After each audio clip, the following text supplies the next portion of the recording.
What's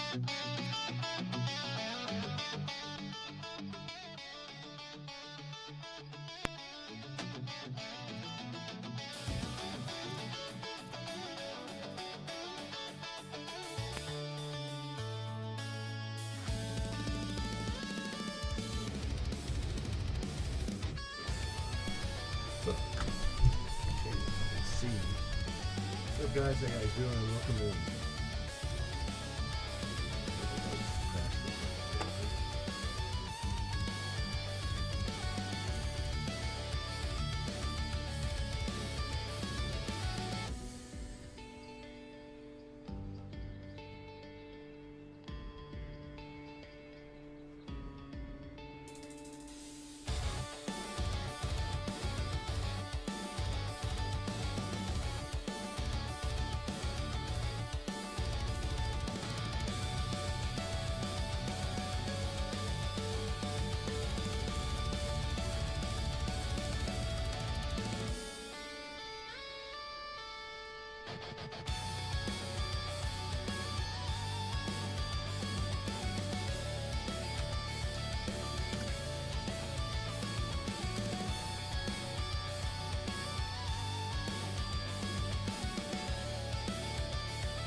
Alright, hold on, guys.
Hey, Bridget, how you doing, girl? Welcome in.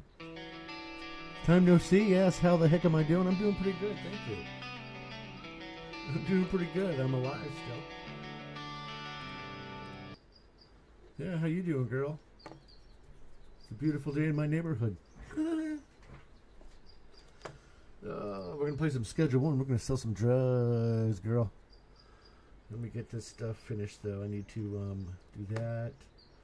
Go back in my OBS because I need to do some moving around.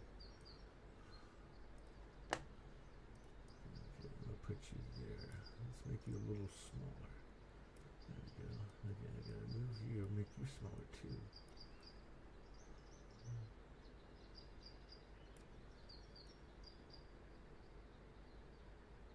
It's not gonna work. Oh well, let's do that. We'll just do that.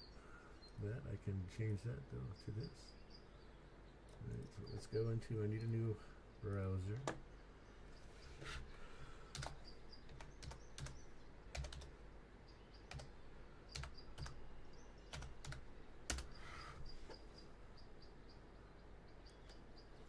Oh, come on.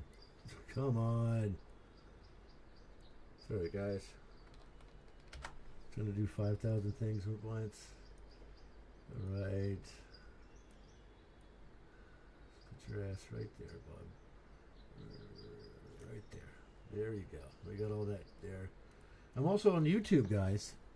If you guys want to check out me on YouTube, I am on YouTube. That's good to hear, and I'm glad you're doing good, Bridget. How's the twins? Which are they're all big and grown up, aren't they now?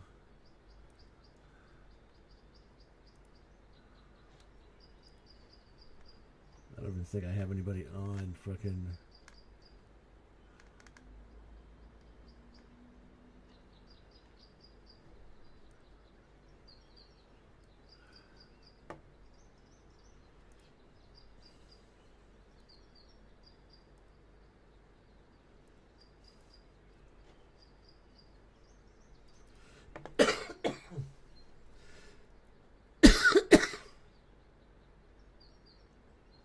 Good. I'm glad I'm doing good. I'm glad they're doing good. That's good to hear.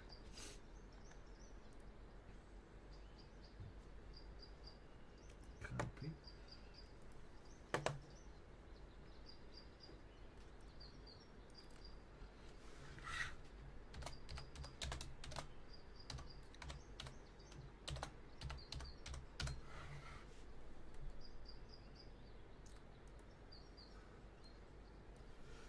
Yeah, everything's going good here.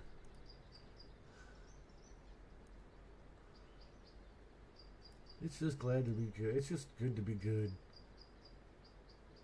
Okay, I don't like that. I don't like that. I do not like that at all. Let's get rid of that. Let's go back to this.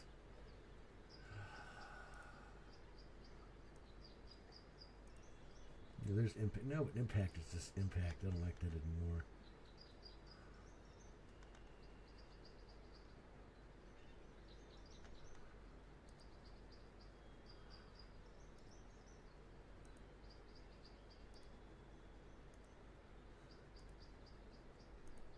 Yeah, there it is. There it is. There it is. Okay, let's go back to this.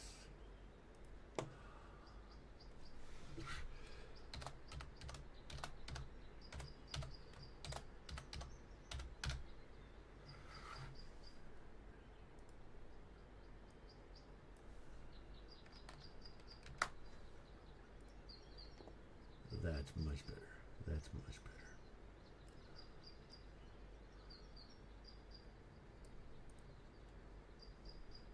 All right, so we got that. That's how many people are watching me right now. Got 2 on Kick, 2 on Twitch, and 1 on YouTube.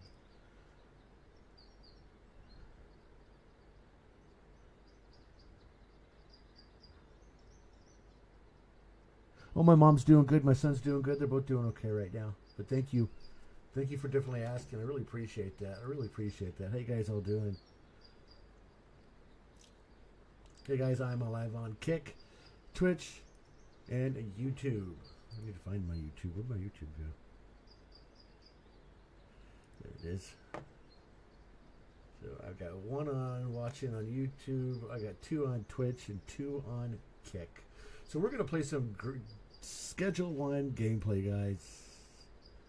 So trying to figure out how I can do this and get you guys all see my chat.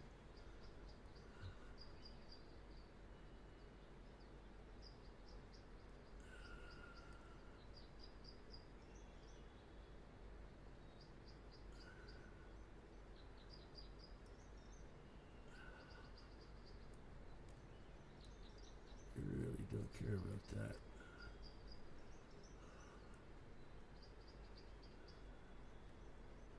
Yeah, they're doing okay.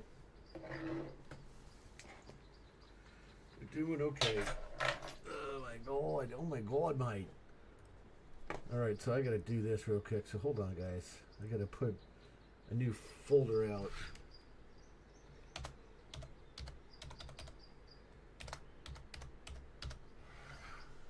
No, I spelled that wrong. There we go. Okay, so let's put you in there. You in there. You in there. And you in there. No, I can move them. Whee! Bloop. Bloop. All right, so let's go to this one. No, this one. That means I can get rid of that. Go into here, and here. Bloop. And put that right there, and there you go. All right, so guys, this is great. Oh, that's that. I don't want that. Where'd my Twitch go? No, that's that one. There's my Twitch. All right, yes, he's doing pretty good. Thank you for asking, girl. Okay, so I got that. Let me move the Twitch over here so I can see the chat. But the main ones are Kick and Twitch right now, but you know it might change. Okay, I already did that. Okay, so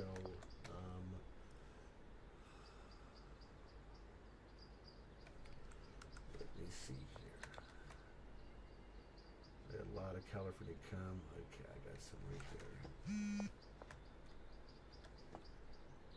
Some right there. Okay, so let's see here. Shit, I don't have any miracle crap. I have any miracle crap.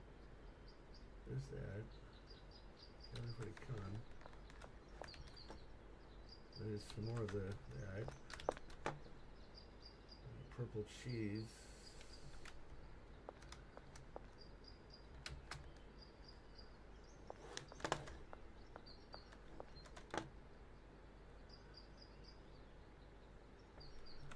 I do not have any miracle. Do I? There's all my meth. There's more of that.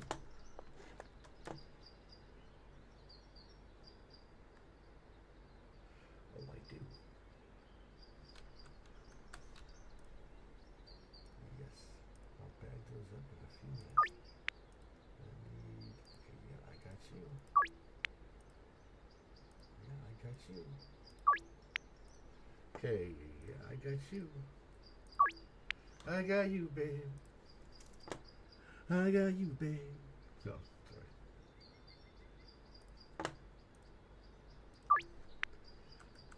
Okay, so let's see here. I need 6 miracle cracks. So 1, 2, 3, 4, 5, 6. Okay, I need.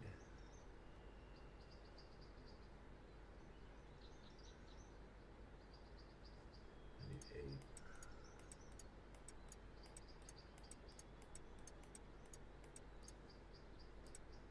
I need 5.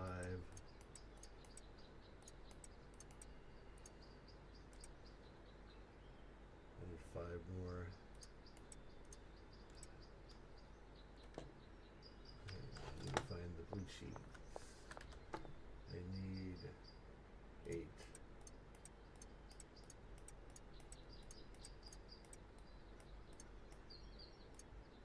So there I go. I got that. I got that one. Okay, so let's bag these up. Let's get 2 of these. And let's get these.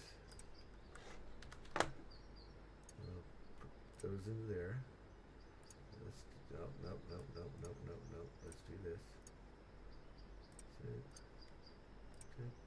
Pack. 1, 2, 3, 4, 5. 1, 2, 3, 4, 5. Okay, there's those. Let's put these back up here.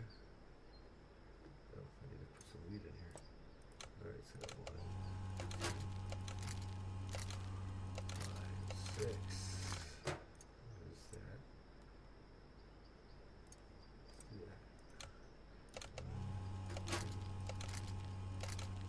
5, 6, 7, 8.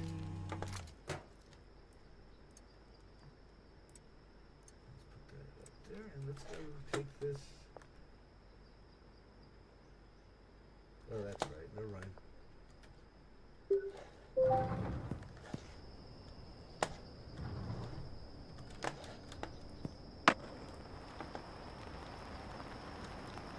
Escape.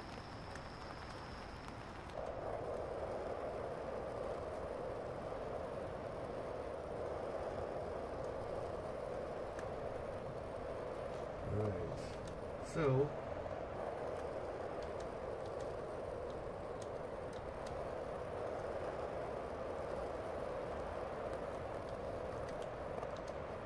coppers.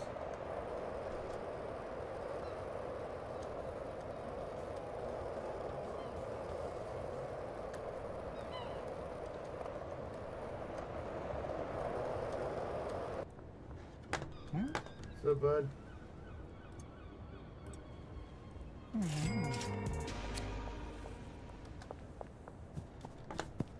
Alright, let's take it over here to see my boy.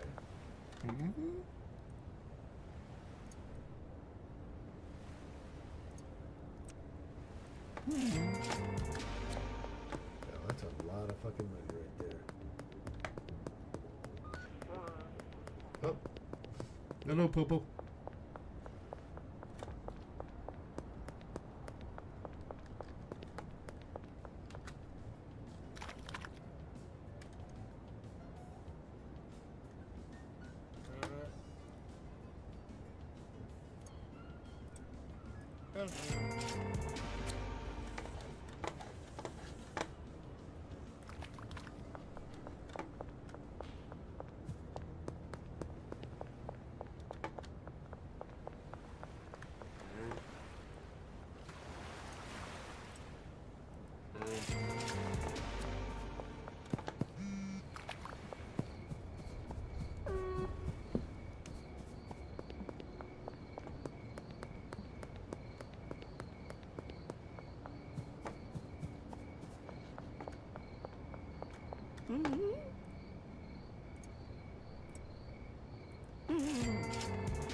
Come on, dude.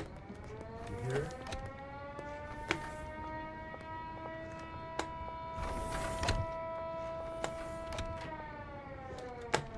Okay, so hey, what's up, Connie?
Oh, I should have stopped at the fucking place again. What I did.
Can't do the barbershop because it's.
So now we're gonna break this shit up, baby.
Yeah, baby.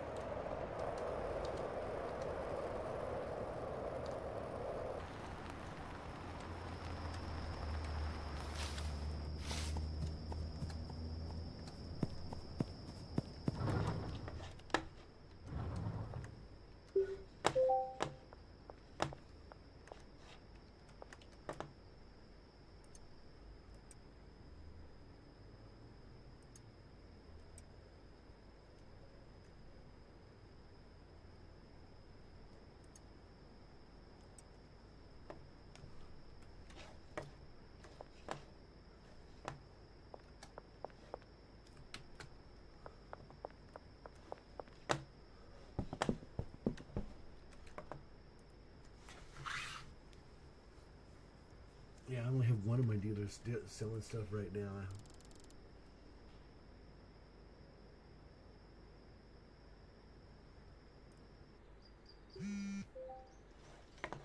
Well, I left my fucking meth stuff with me. I'm getting this out of my pocket. Get it out of my pocket. What's up, guys?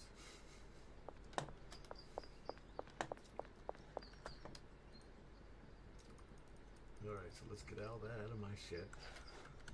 Okay, I got a 10, a 10, a whole bunch of that. None in here. You have this. I got all that. I also need to put soil on those, and I only have 5 bags right now.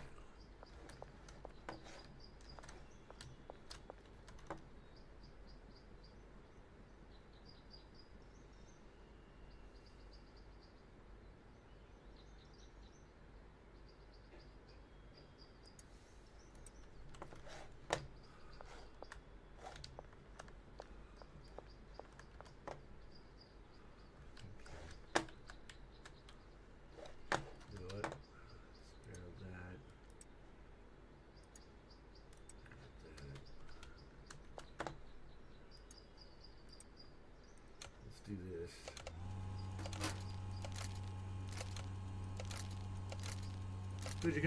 Too bad you couldn't buy a backpack.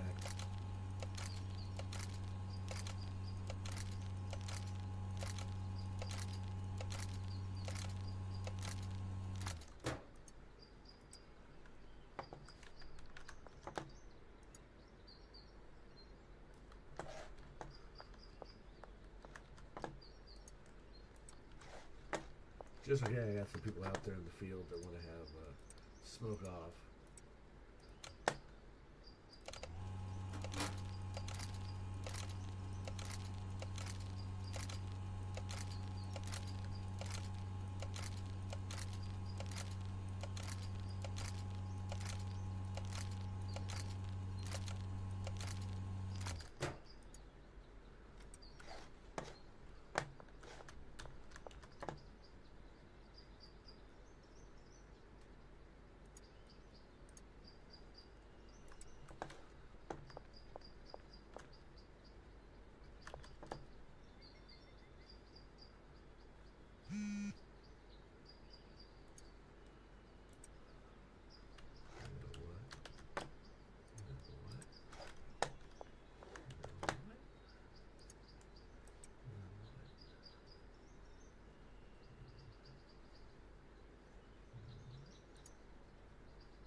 Bag these up.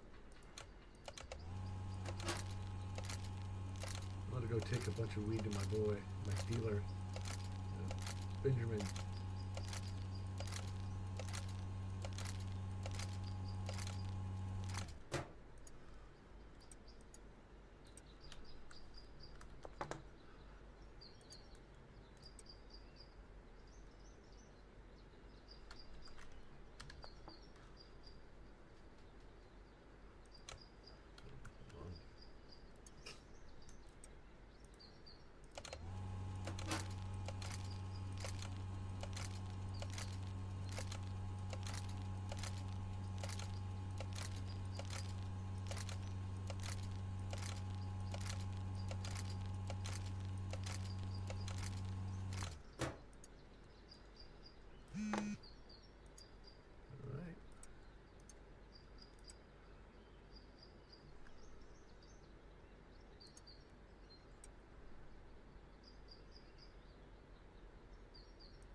up, everybody? How you guys doing?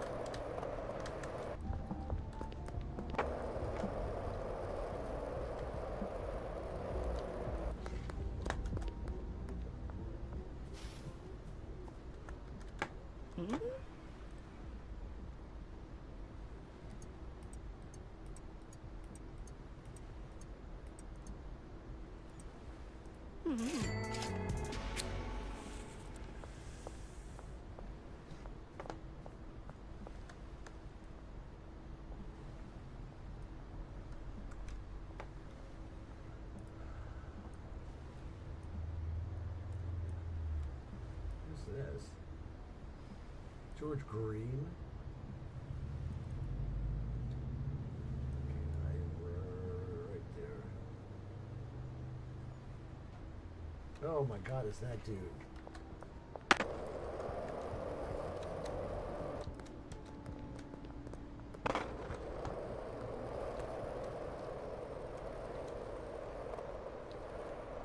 I guess he unlocked or something? I have no idea.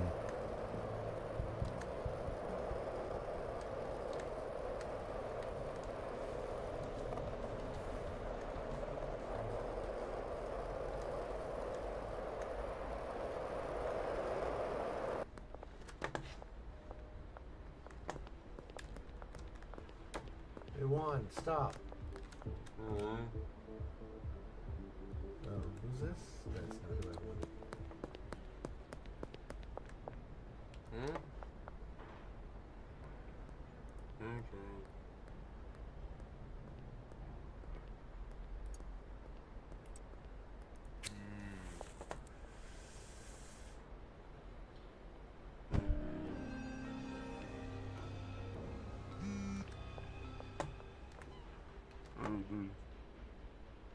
Oh, I got to do.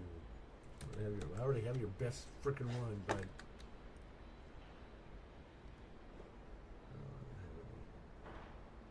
Yeah, I'll give you some, my boy.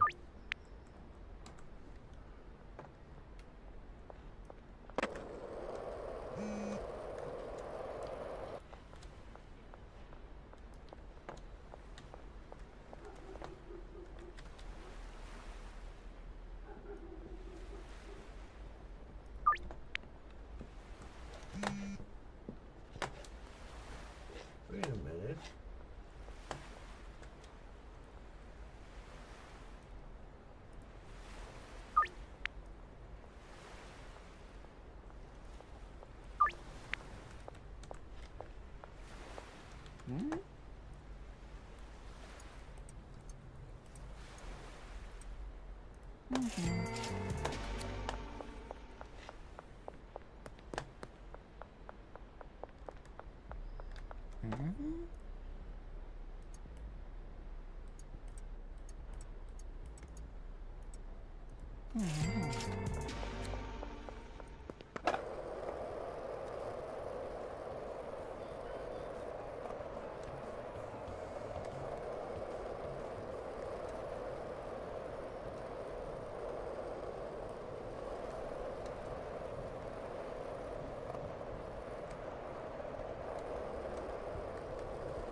the wrong way.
We just gotta wait for her to get here so I can give her her stuff.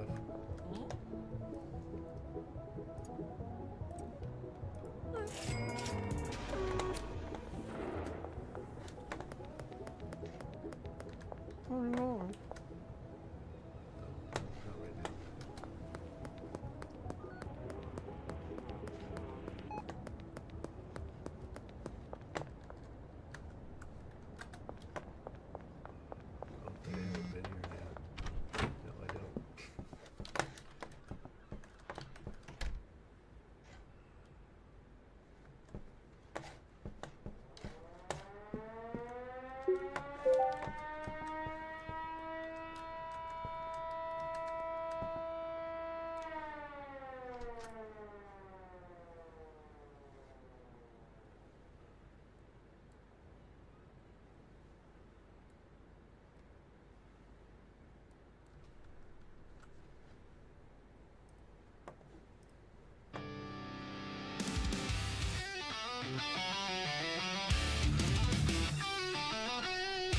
I'll be right back, guys.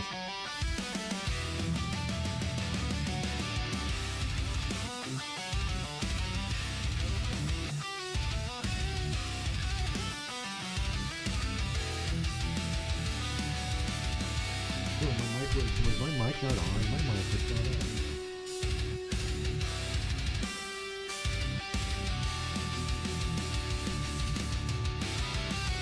No.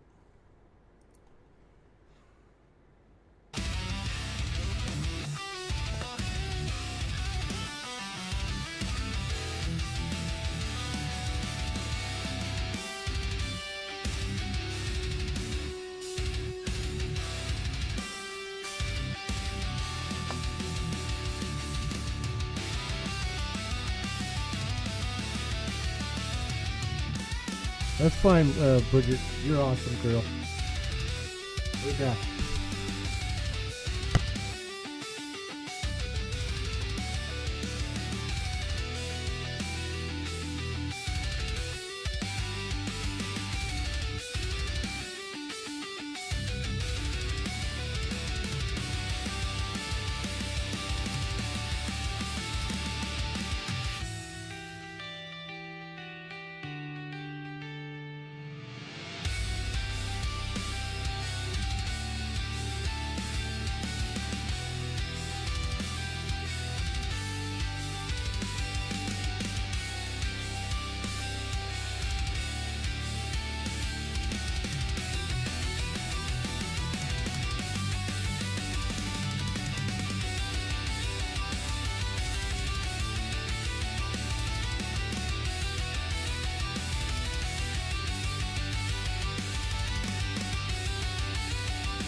Alright, I'm back.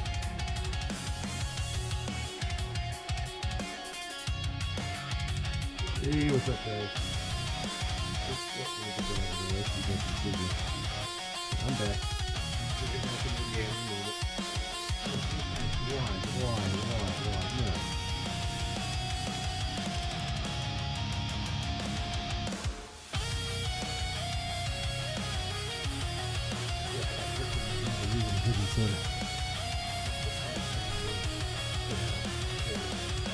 Oh, hold on.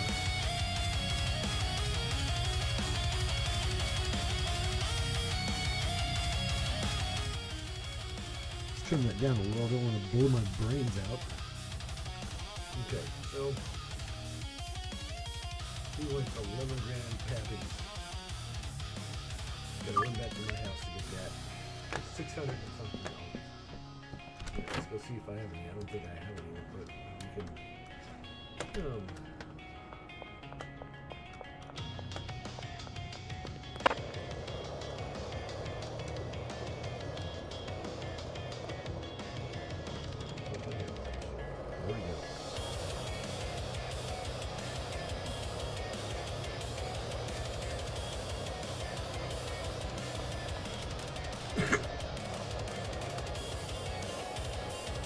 Let's get back to the house. Grand Puppy. I don't know if I have any. I'm going to have to kill somebody for some.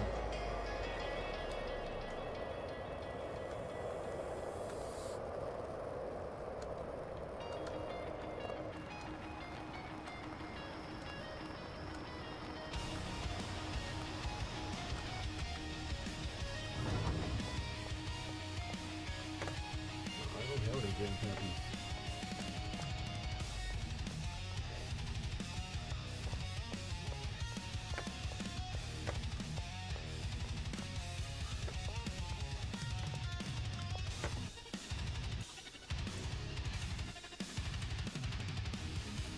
See if I can throw together something that he might like.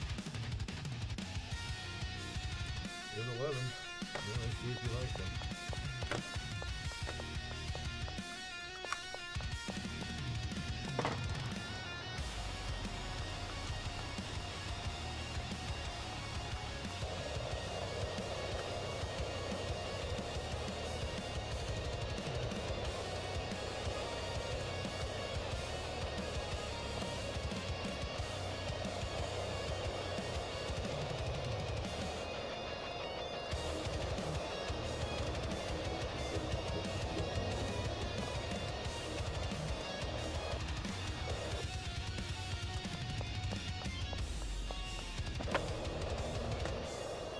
Let's see if we can get to this guy real quick here.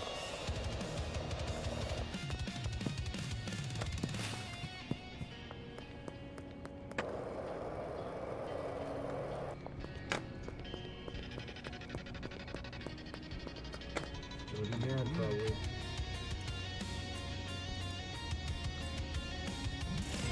Still got it. Now back to 70%, that's good.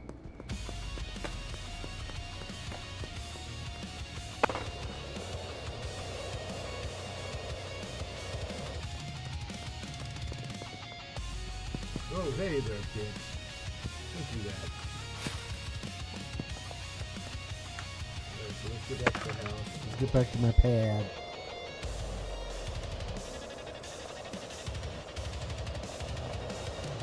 Yes, we are. I pretty much play Schedule 1 and I play WWE 2-4K. I don't even think I said that right.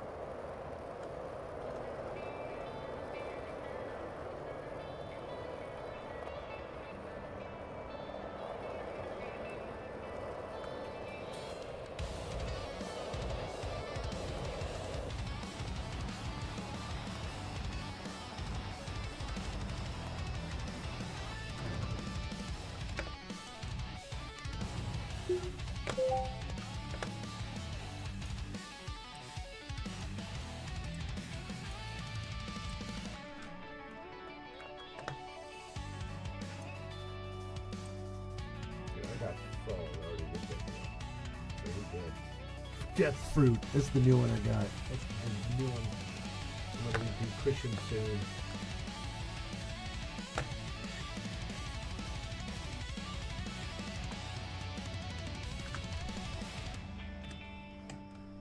Let's do 75 of that.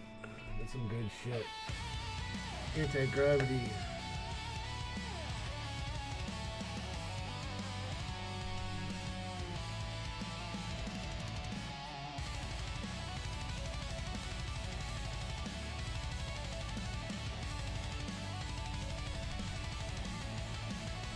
So, yeah, I'm not going to worry about planting shit right now.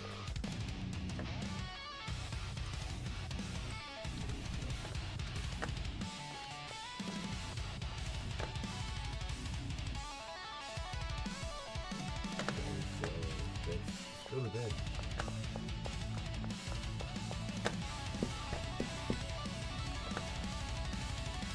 So I can level up.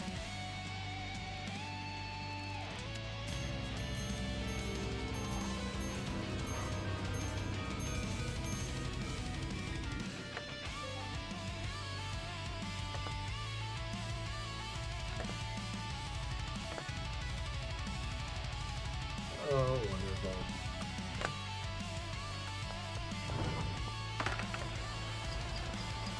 Why? Why are you unfavorable with me right now, bud?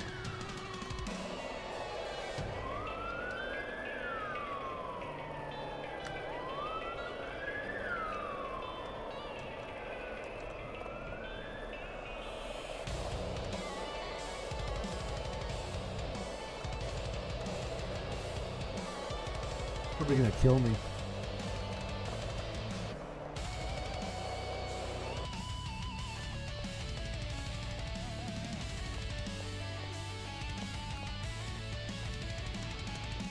Oh, I gotta go up. Uh-oh.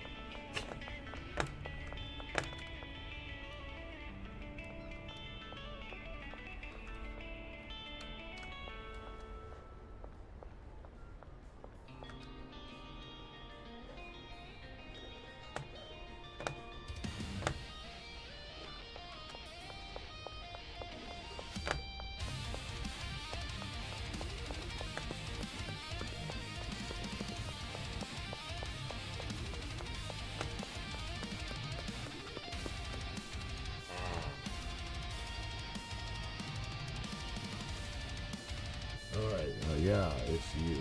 I'm Thomas. I believe we share a similar line of work, yes. I'd like to apologize for the amount of incident we had earlier involving the RV. We have a rather secure operation here in Mill Point, and we're not keen on sharing the market. However, I'd like to extend an offer. We will sell our product on an ongoing basis 2 to 3 times a week, large quantities, and wholesale prices. Additionally, you will refrain from dealing with customers outside of New Northtown and West Field. The rest of my point is our territory in this story. Okay? In return, we will not blow up any more of your property.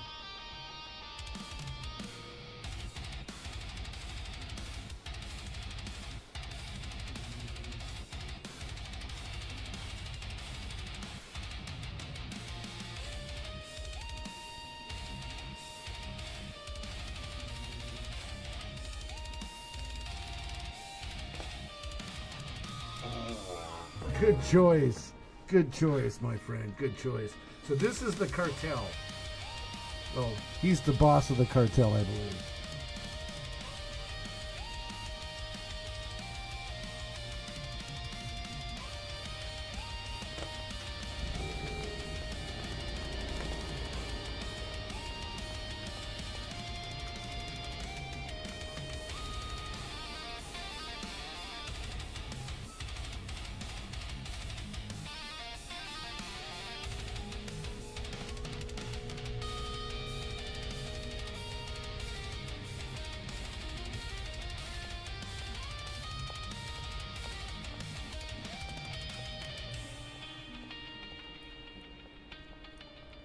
So I think that's like over here. is where they're talking about.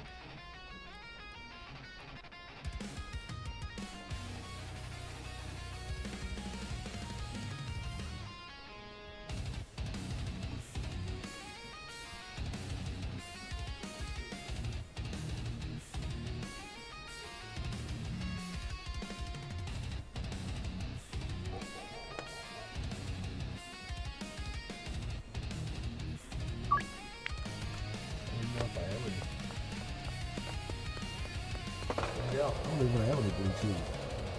Or purple cheese.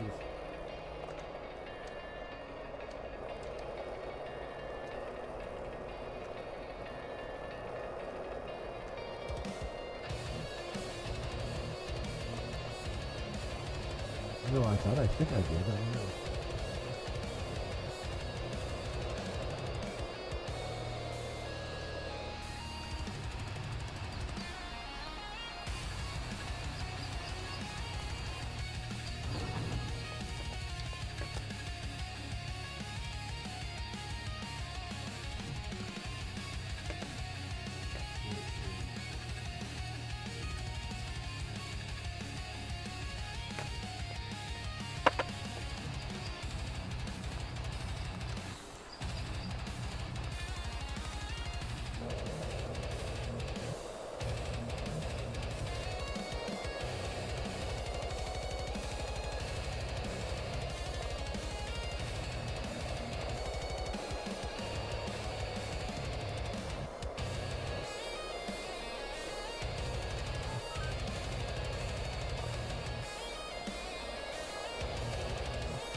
Yo!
So, you'll under some money.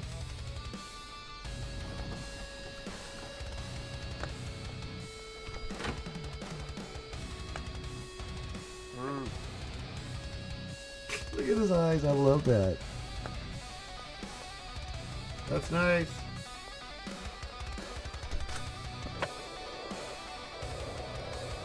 I know you told me a couple times already.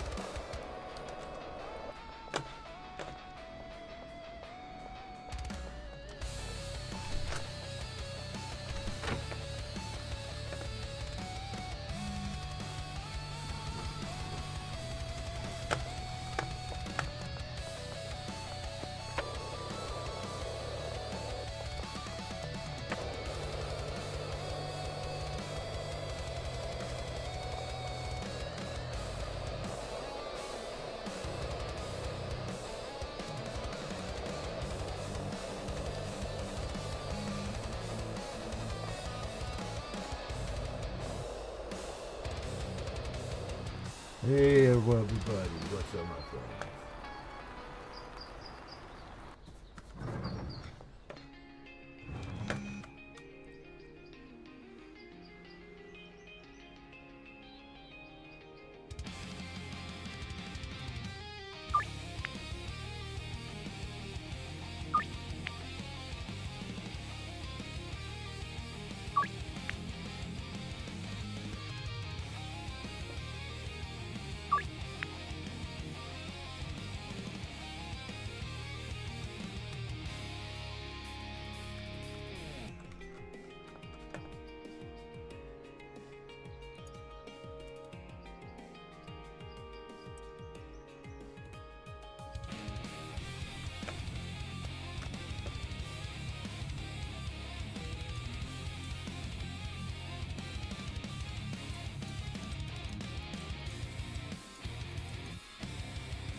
Let's make some more money, guys.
Let's go back to the house. Hey, what's up, girl? What's up, everybody? Hey, what's up, Ray?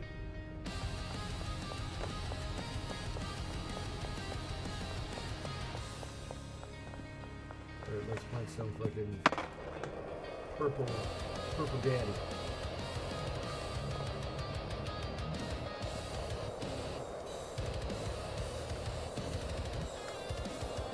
Alright, let's cruise.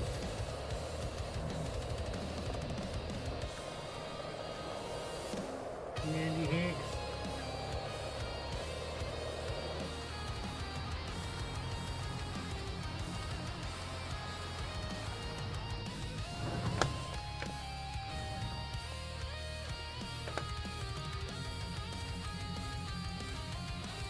Gonna be a load of this shit.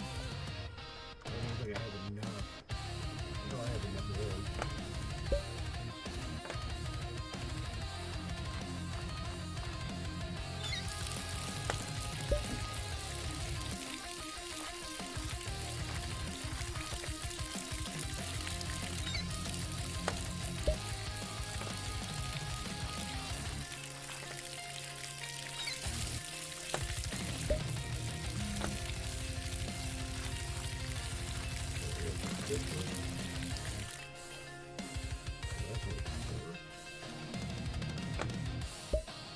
Yo, what's up, Dubai? LA. B. I love that. That's awesome. How you doing? Welcome in, my friend. Thank you for the W. I really appreciate that. Really appreciate that.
Oh, the deal just came in. Okay, so 60 pounds.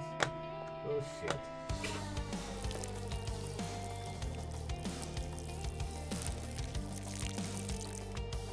Shit ton of fucking money. Shit ton of fucking leads, too. So I got 2 days to do it. So I need to actually do this. Then I'll do a bunch of sour. I need to make a deal with my boy here in a moment.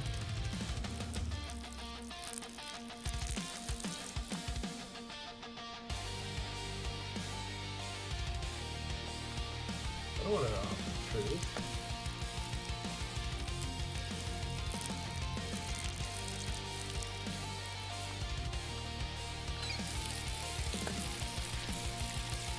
Yeah, these new pots suck the fucking water out of me. Great plants, though.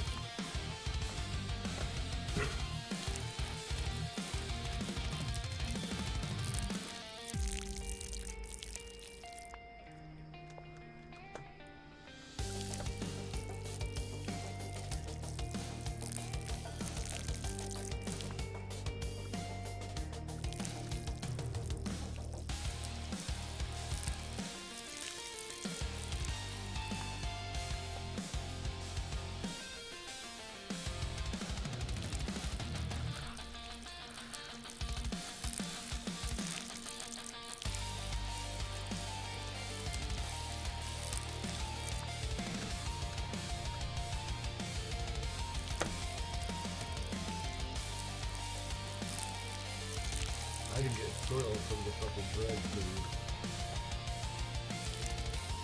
Don't know if I can get any of those. But I need to start the order. See.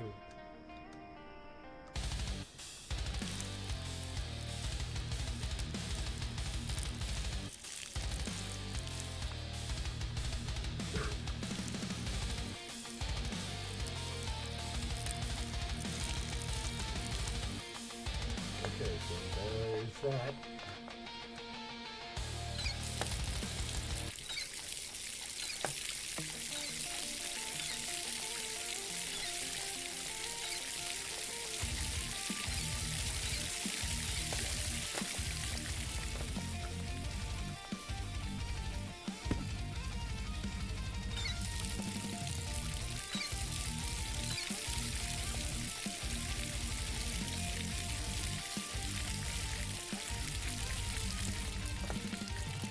I don't have any of them. I don't have any. I don't think, no, I don't. Okay, so I gotta go call my boy here in a few minutes so I can get some new seeds for them.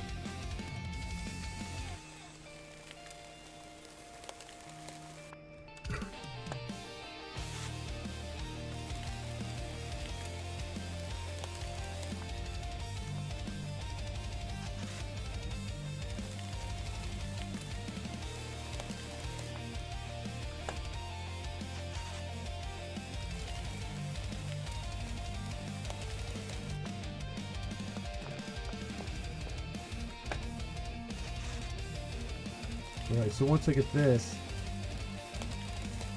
Okay, I need a phone call. Hold on, what do I have?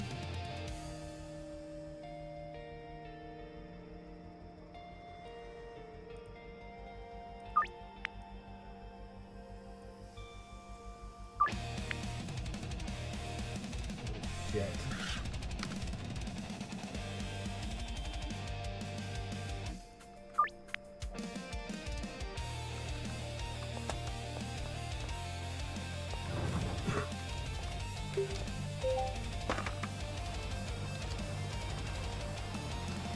Let's go fucking get some sour before.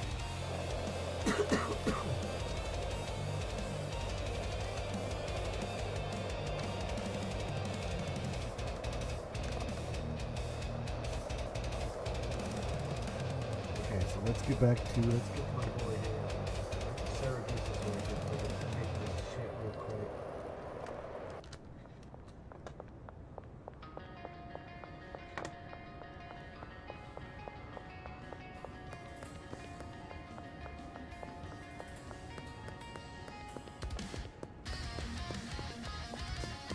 Let's see.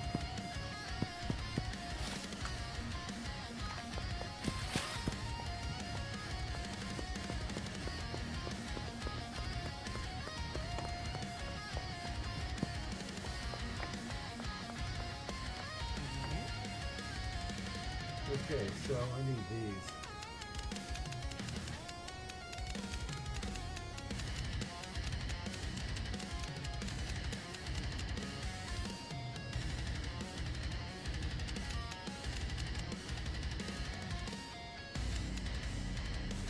No, I don't need these.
What's up, bro?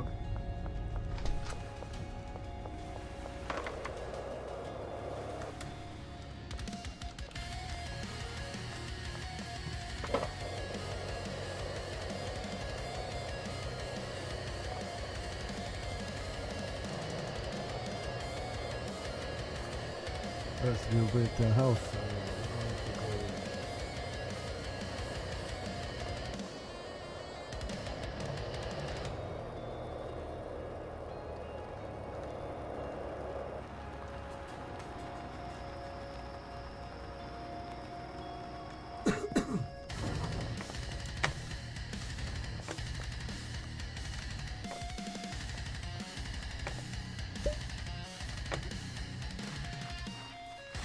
I don't want to mess up with these guys, so I'm going to cancel one of these guys.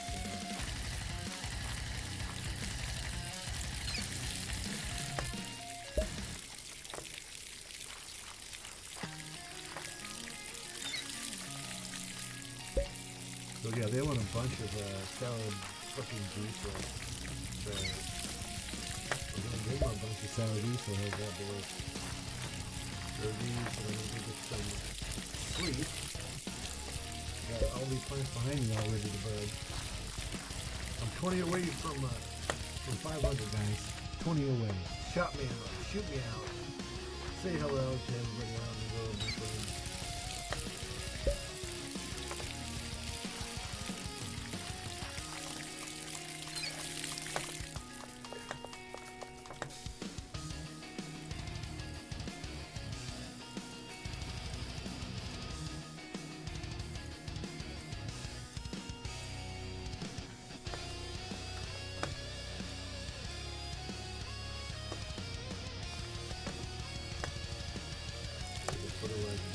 Boys, the green slide.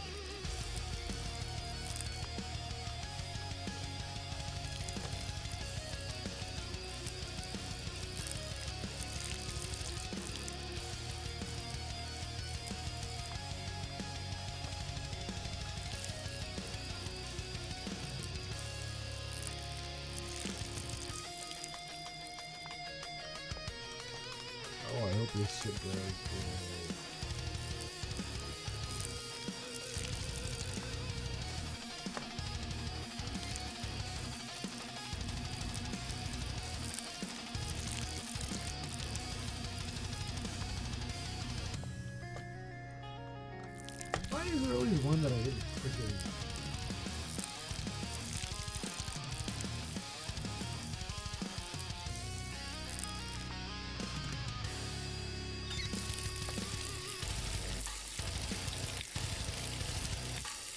Oh my god, look at the greenness of that.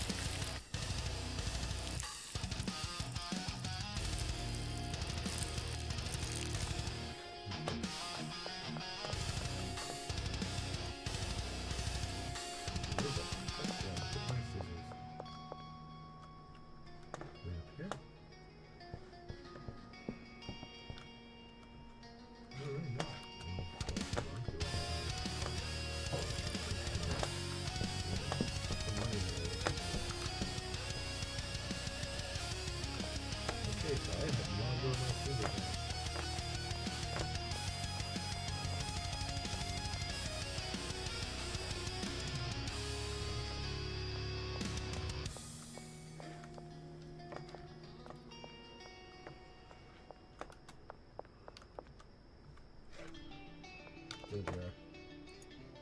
Let's switch that out. Let's put the...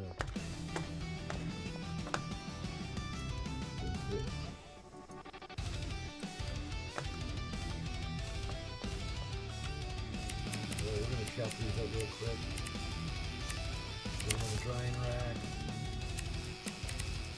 Oh yeah, I got to dry them before I sell them.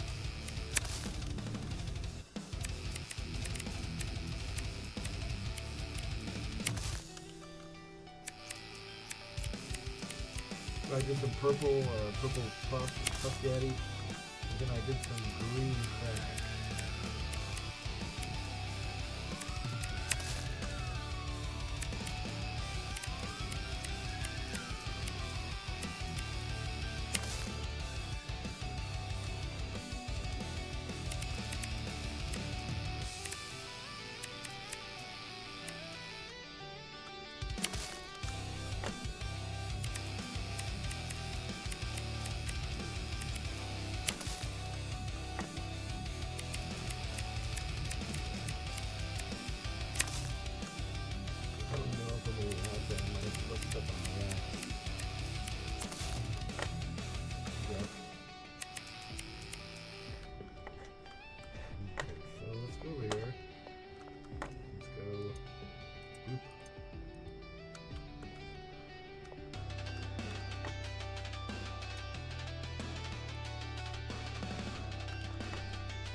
Probably have to get a lot of soil because this stuff is crazy.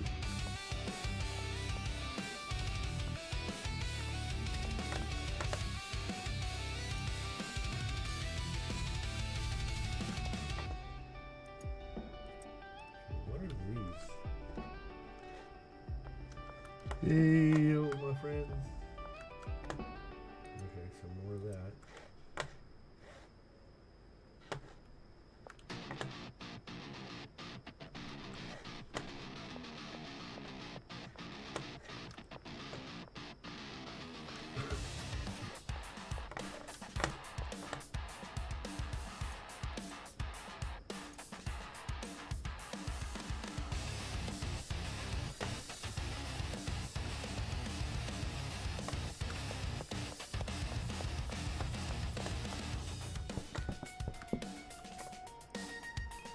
Let's see what happens here.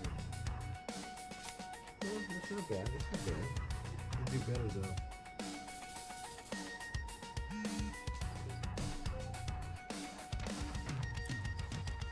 Hey everybody, how you guys all doing? Don't have much weed. I don't have any weed.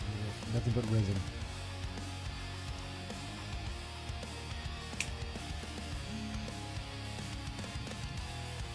We're making the comp.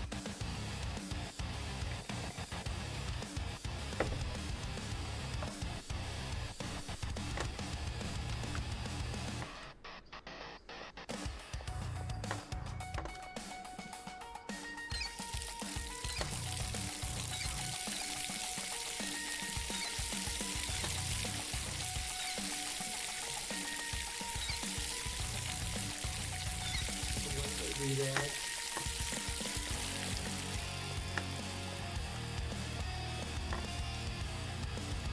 So there's two. We got two right there.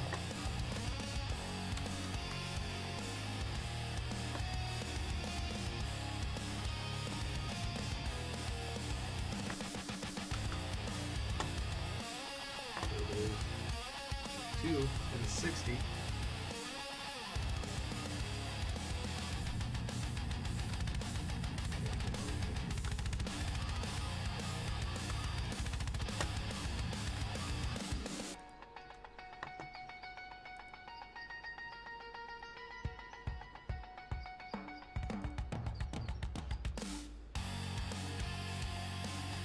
Whoops.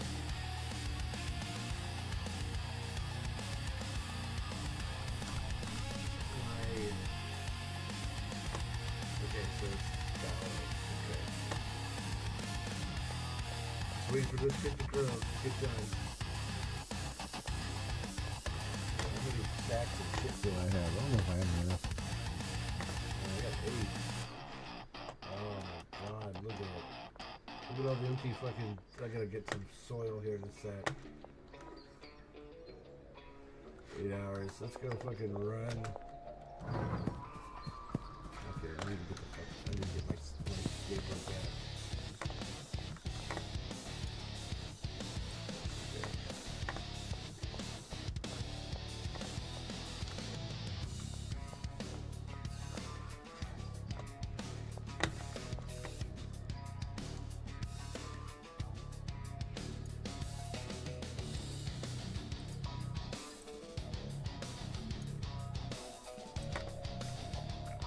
Deals that are going out, but I am not really sure if I'm going to have.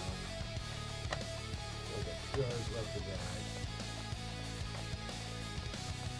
I've got 7 hours on it, so I'm not going to get it. Sorry, girlman.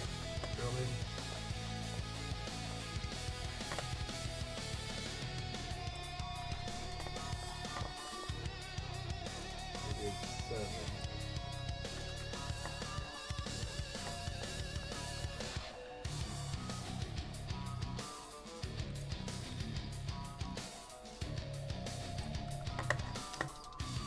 See what it does.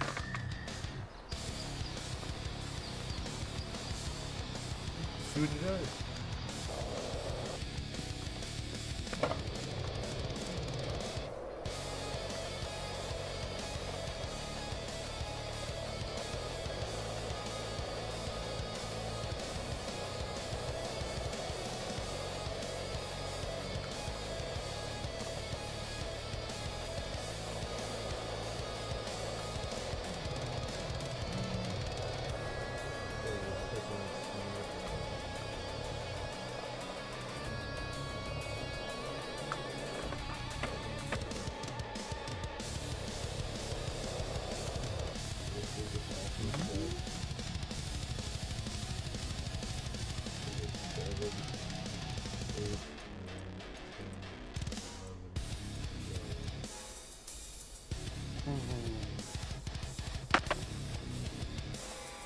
Whatever.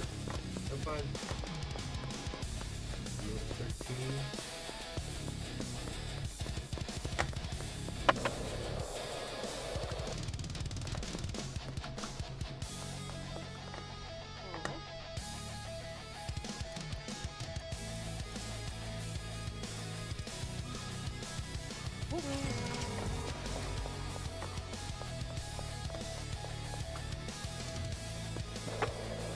He's hella pissed.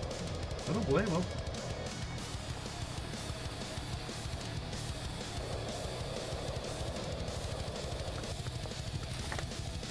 Oh shit.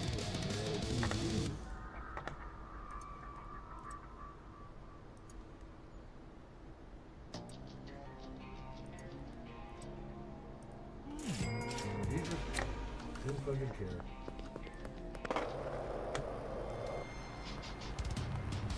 Alright, so let's go.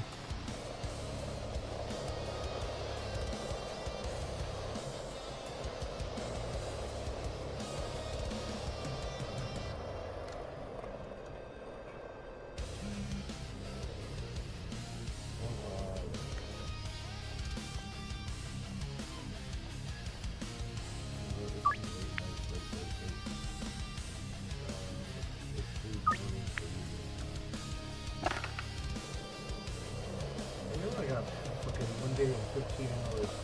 Don't fucking keep reminding me, right?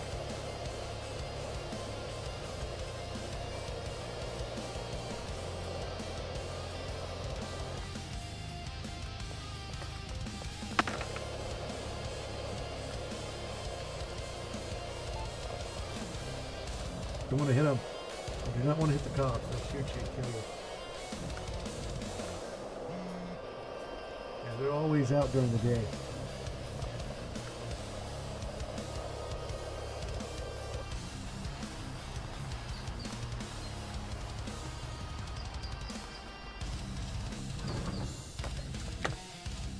Okay, so let's put this down here. Okay, let's get that out.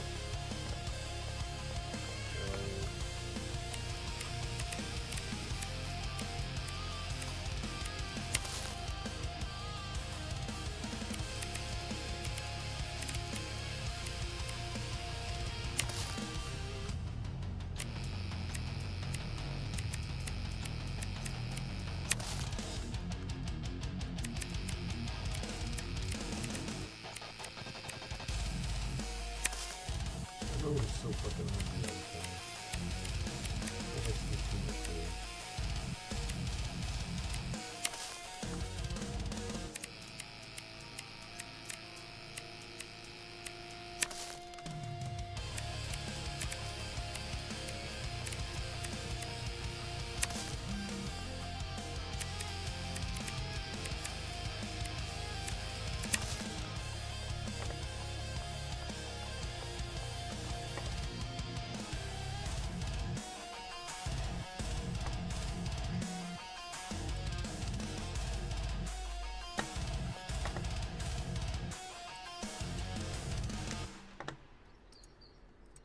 So let's try those. I think I have enough to do it. Okay, you.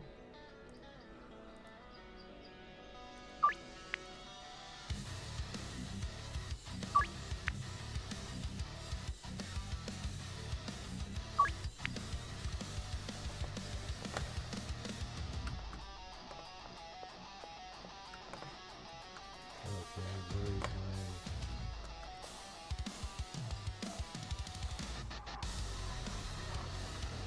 11 hours. I'm confused. Oh no, I might have a problem.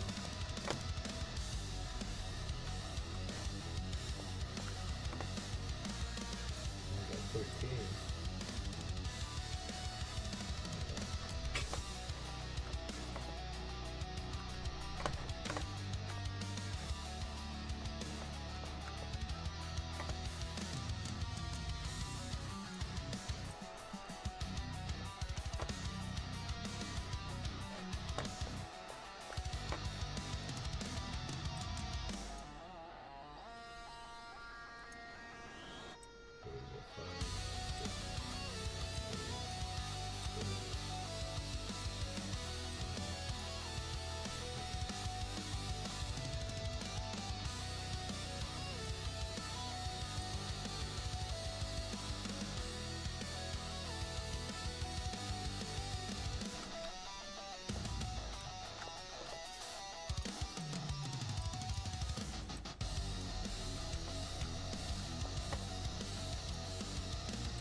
Okay, so I'm gonna bag these up real quick.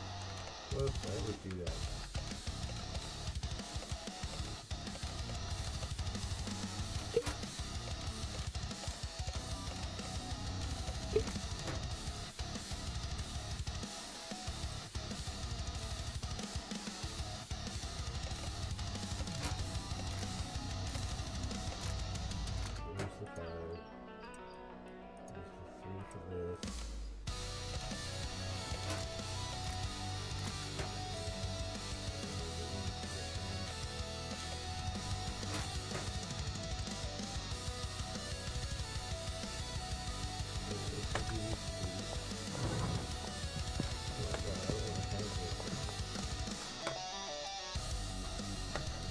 program. Now this skateboard makes it even fucking beautiful.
Alright, so let's go take care of this.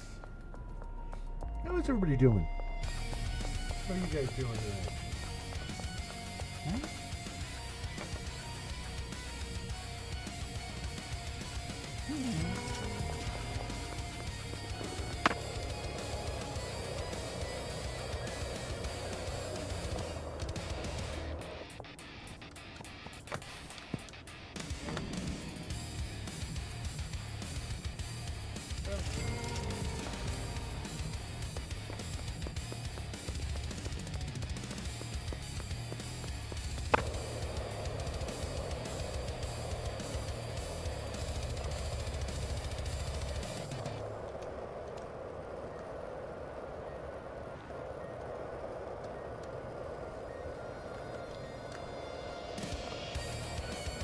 This skateboard is shit.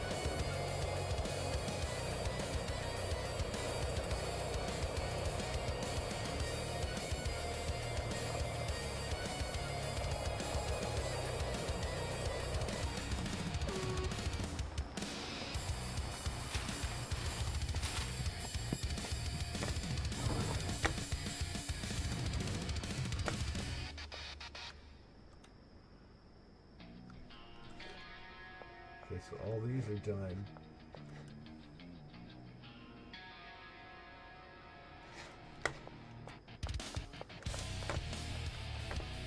Okay, I'm out. I'm completely out of OJ Kush.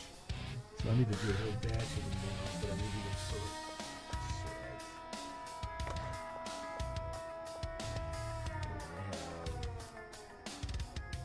I have 5 hours. So I got a day and 6 hours. I need to get that. I got 2 already. Alright, let's just save it.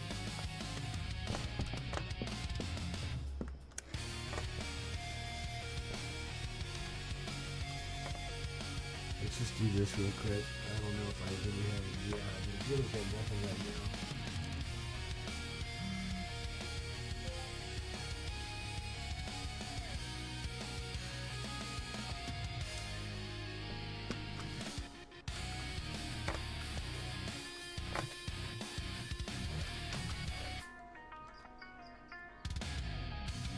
I gotta fucking wait.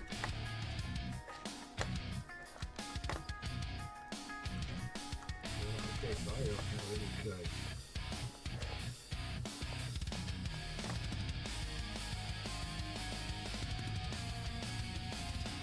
So those are all ready. This stuff is all ready. The big for the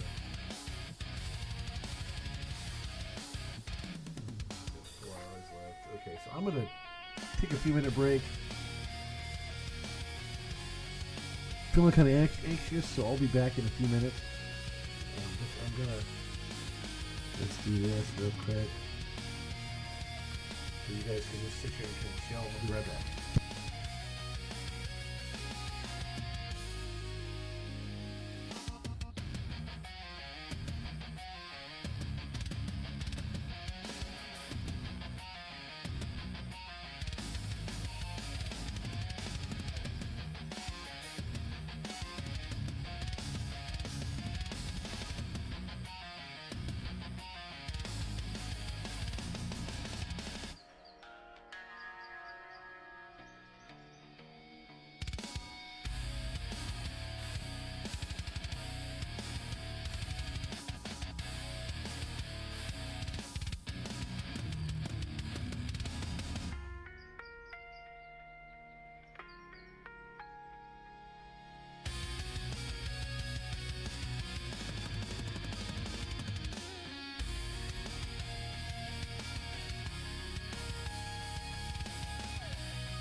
Mr. President, why don't you give him a pardon? The thing that's wildest about it is the context of this coming after 2 years in the destruction of Gaza. For most people, Pierce, they're thinking of the tens of thousands of babies that he's murdered. You know, on a rare occasion, I think I have to agree with some of your remarks. The moment they're inside, they get shot dead. This seems like a prima facie war crime. The level of interest, scrutiny, and alleged care about what happens, it is mind-boggling. Hundreds of Palestinians have been killed in this way, and every single time they lie through their teeth about it. An important detail in the horrific Gaza war is that Israeli Prime Minister Benjamin Netanyahu is facing trial for corruption and bribery. Many Israelis believe that he prolonged and even escalated the war, often ceding ground to the extremists who hold together his government in order to delay a trial that may end his reign for good. And it was in that context that many Americans expressed disappointment when President Trump said this a few weeks ago. Hey, I have an idea. Mr. President, why don't you give him a pardon? Give him a pardon. Well, right on cue, Netanyahu has now formally requested a pardon from the Israeli President Isaac Herzog. Automatic absolution for his crimes would, he says, bring the country together in the national interest. The truth is that Israel's deeply divided over the scale of a war that's now reckoned to have killed 70,000 Palestinians. That is, America, and increasingly the MAGA base, remains divided over US support for Israel. Joining me to discuss this and more, Dave Smith, host of Part of the Problem, and Jonathan Conrickards, the retired Lieutenant Colonel and IDF spokesman. Welcome back to both of you to Uncensored. Dave Smith, it almost read like a parody when I saw that Benjamin Netanyahu, the current Prime Minister of Israel, had written to his own president requesting that he be pardoned for crimes pertaining to his alleged abuse of power, given that the very action of asking him to be pardoned was, you could say, an abuse of power. Yeah, I thought I retweeted your tweet on this, which essentially just said that. And I don't know that there's much more you could add to it. I mean, it's just so indefensible and right in front of you. I guess, like, the thing that's wildest about it is the context of this coming after 2 years in the destruction of Gaza and support for Israel absolutely collapsing around the world. That in the wake of all of that, like, for most people, Pierce, when they think of the crimes of Benjamin Netanyahu, they're thinking of the tens of thousands of babies that he's murdered. They're thinking of destroying all of Gaza, which we can only reasonably deduce that the whole goal of the thing was what they're, you know, like when you were arguing with Dave Rubin and they dismiss Ben Gvir and Smotrich as ministers or whatever. But the only thing you can deduce from this is that the plan all along was exactly what they said, to make Gaza unlivable and try to drive all of the Palestinians out of there. But in the wake of that, the guy who's clearly, at the very least, has this real problem with incentives, where the war continuing is in his political interest, and think about how disgusting that is. But now he's going to say, oh, what, it'll bring unity to Israel to absolve me of my crimes. Well, that's awfully convenient now, isn't it, Pierce? Jonathan Conrickards, surely you can't defend this, can you? Well, as you know, Piers, not a spokesperson for my prime minister, Right. never was. I spoke on behalf of my military. And, you know, on a rare occasion, I think I have to agree with some of your remarks. And, you know, I think head of opposition in Israel, he made the point that this isn't really a pardon request because there's no admittance of guilt and there's no repentance. So I think it's mostly a political issue. I try to stick in my lane, you know, to speak about things that I actually know a little bit about, military affairs, our enemies, etc. And I wouldn't wander too much into it. And of course, you have your opinions on it, and that's fine. Well, to be honest, look, there are opinions that would pertain to any world leader. Just to be clear, I mean, to remind people of what these charges are, and, you know, he would have been on trial by now if it wasn't for the war. And as I said at the start, many people believe... Oh, that he one actually of his... is on trial, Piers. He is on trial a few times a week. He's in the sorry, yes, section of the I'm trial, sorry. which is Just to clarify, I meant counter evidence. I meant it would have all been sorted by now if it hadn't been for the war. Likely, right? I mean, we can't say for sure, but it's likely it would have been dealt with. It was paused for a significant length of time. I think we can agree that it would have been faster, but Yeah. I mean, the proceedings are ongoing. They're interrupted every day. I understand from various notes in the courtroom, and that the Prime Minister has to leave because of events, and he's tending to state affairs, and he gets notes from his assistants, and many of the proceedings have been cancelled. So definitely the court and the court proceedings have been delayed by the fact that the defendant is actually running a country at war. Right, but of course right there is the incentive for him to carry on warmongering. I mean, you could argue if you were being cynical. I'm not saying that's my view. I'm saying if you were being cynical, you would say there's the incentive right there. Now, just to remind viewers of what the charges are, the first involves fraud and breach of trust. The allegation is that he and his wife Sarah received various goods from an Israeli Hollywood film producer, an Australian billionaire worth $200,000 in return for favourable economic and political treatment when Netanyahu was in government.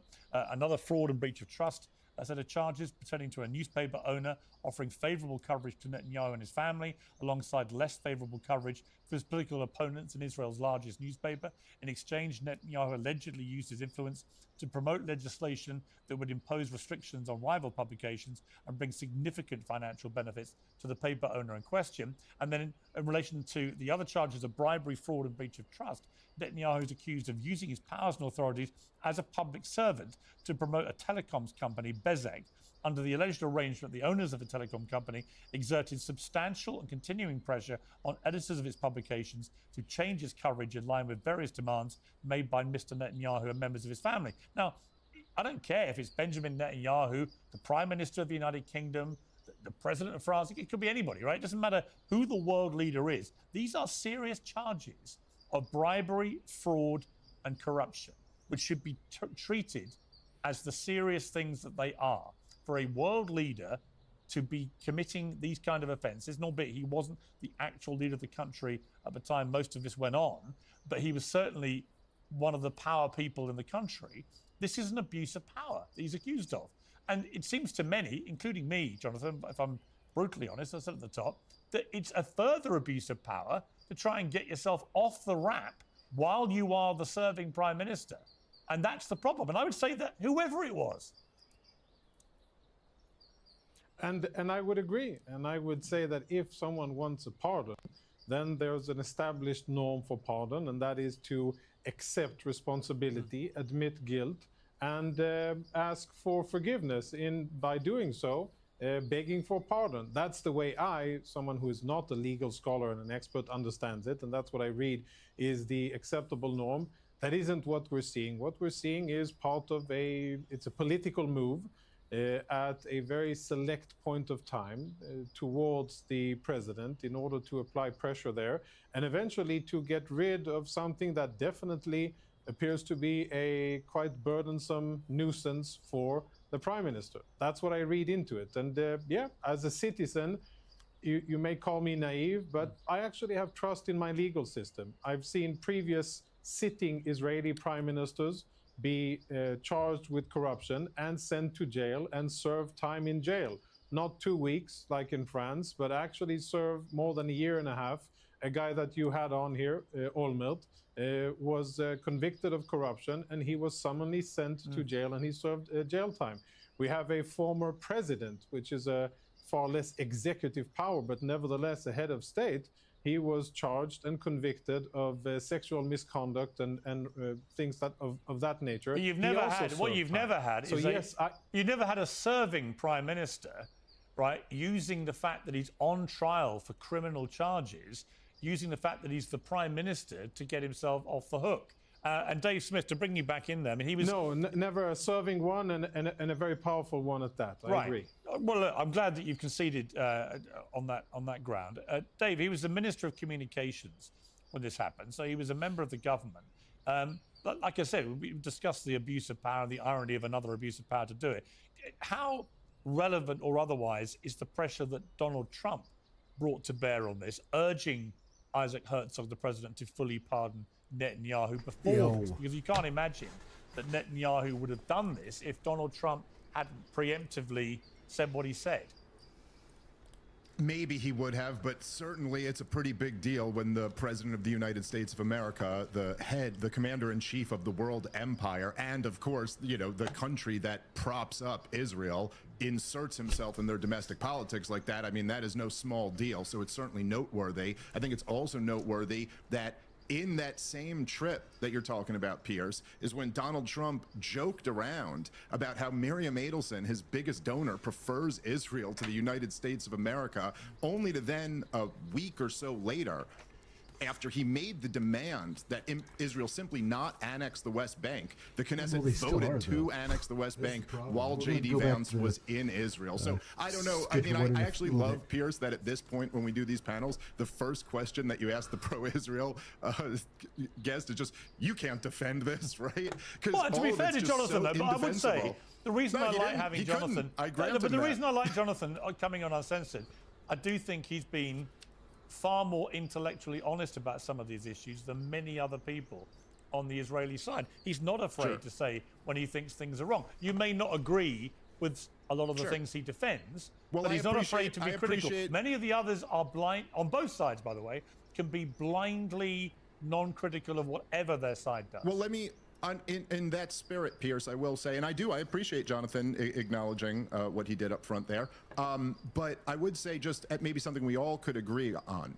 The idea that Netanyahu has put, it's obviously very self-serving, but the idea that Netanyahu is saying, well, you have to pardon me because that's what's best for national unity. You know, that's how we move on from these divisive times. I could say, as an American, I remember Barack Obama, as I'm sure you remember, Pierce, making this exact pitch about not prosecuting Bush administration officials for war crimes. There was a lot of pressure on Barack Obama from his left-wing activist base when he first got elected and took office in 2009 to prosecute some of the war crimes that had clearly happened, clearly been committed by the Bush administration, torture and lying us into war, all types of stuff.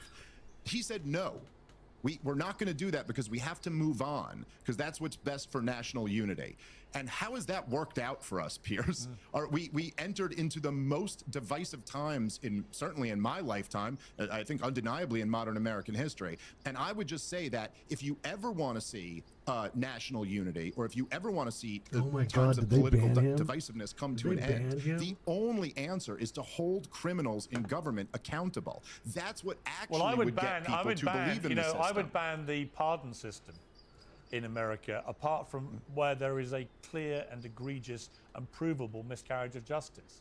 I would just ban it. I think the moment that you can basically pardon, if you're in office, anyone on your side who's done anything, that is, in a way, it's an endorsement of crime, right? I just don't understand why people think that is a good system, and it gets abused by the left, it gets abused by the right, it gets abused by everybody, understandably. I want to just switch, Jonathan, to this appalling video that emerged from the West Bank of Israeli security forces shooting dead 2 Palestinians who, it appeared from the video that's come out and they pull up their shirts to show that they are not carrying weapons.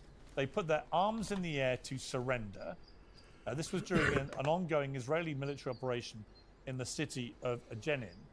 And you can quite clearly see them surrendering. Then you see the Israeli security forces pushing them or urging them to go back inside. And the moment they're inside, they get shot dead, executed. Now, just on the face of it, this seems like a prima facie war crime. If you have people surrendering like that and you then shoot them dead, that is an illegal execution, isn't it? In a sense, yes. Yeah, so if the video is unedited, which I believe that it is, and I don't have any evidence to suggest that it has been edited, and I take it at face value, and if indeed what we see in the video happened, then it is a dramatic deviation from anything that is acceptable in the IDF, in combat activity or otherwise. And what currently is going on in Israel is that this is being investigated by the highest levels. The Israeli chief of staff, the commander-in-chief of the Israeli military, General Zamir, just put out a statement after having visited the place himself. This is just a few minutes ago. It's out on Israeli media, and I'm sure you'll see it soon on international media, where he says that by initial assessment, this is it raises significant questions, and that this needs to be investigated deeply. And if there indeed was, if this appears to be true, then there need to be consequences, and there will be consequences. Now, what's going on is that there's an investigation. The troops who are involved here are actually part of the police. They're a police special counterterrorism unit that operates under the military in military operations in Judea and Samaria, fighting Palestinians. Okay, so hold on here. I'm gonna put some music on.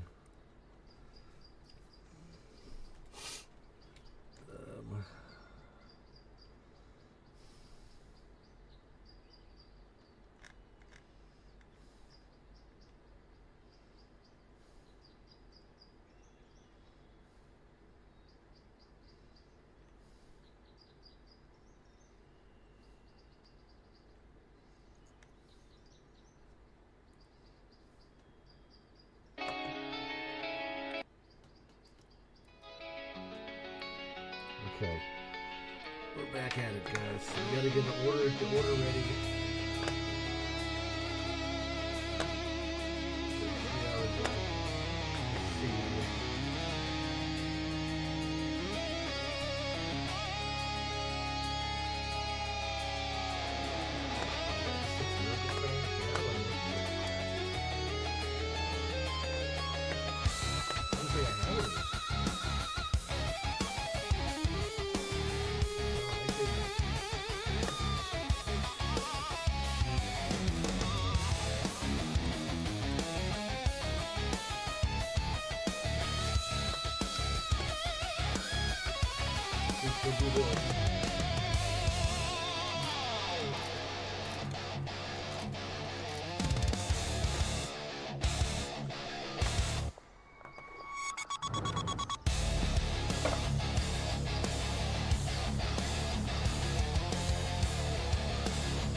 Hey, what's up, Epic?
You too, man. Be safe.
Food, money, no. Appreciate you.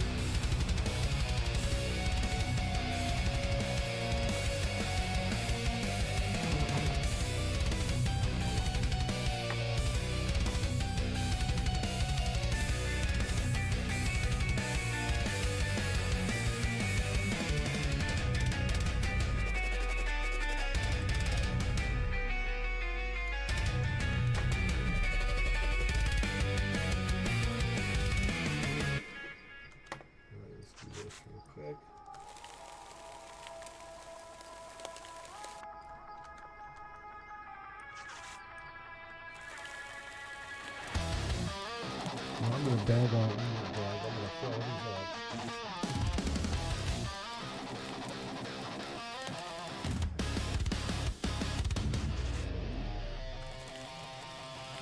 Epic hits in the house. Hey, Perry.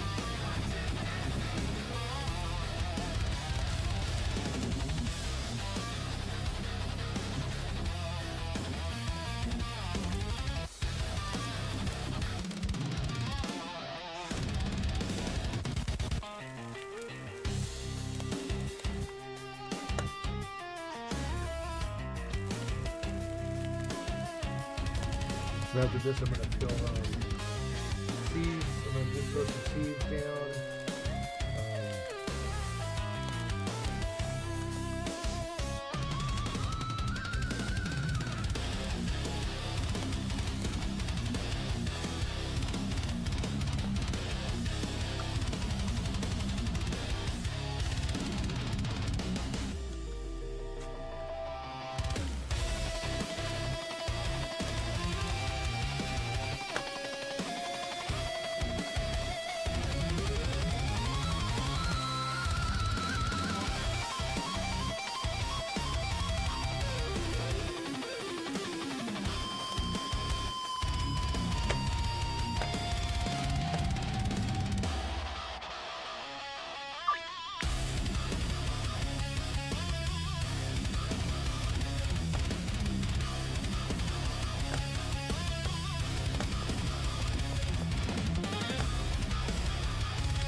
So I gotta do all this, yeah.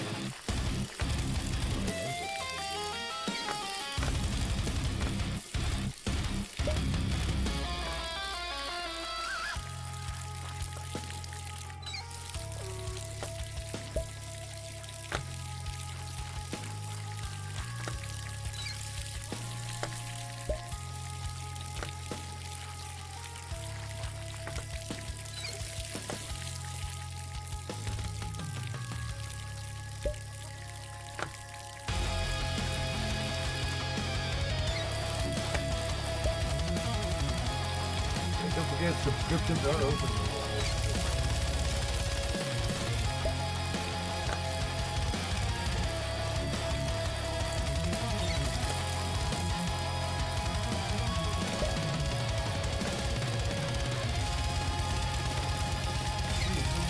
Double big.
What's up, everybody? How you guys doing tonight?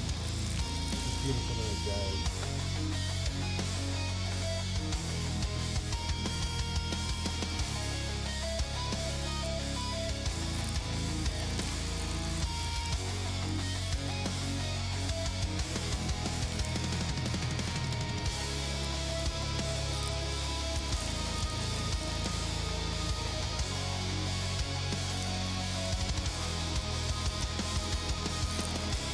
Kind of conscious of getting all this, sorry guys.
Hey!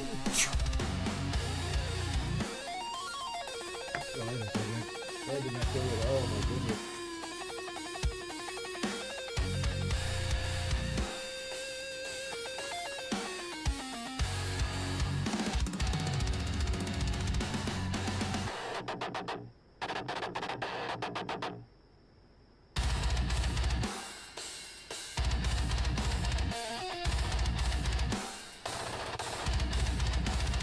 Look at the throw up.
Hey, what's up, bud?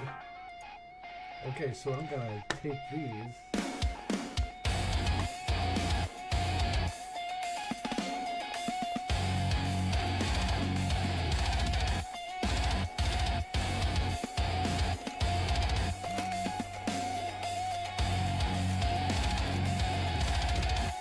I already told you I can't do the deal.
so.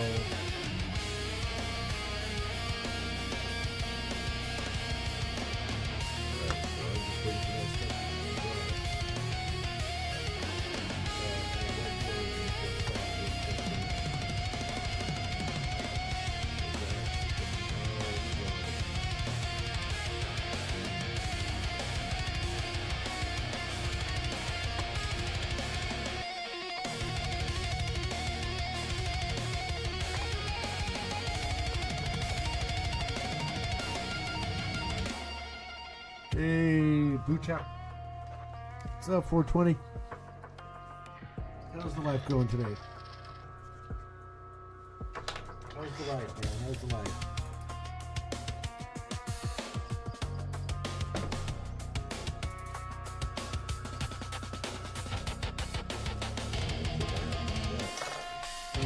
I'm smoking resin.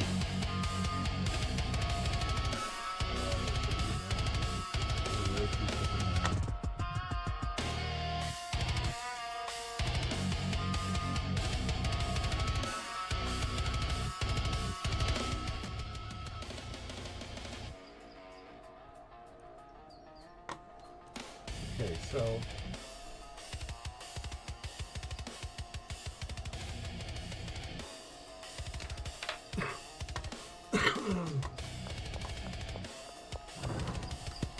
the thing is, I'm gonna go all the way.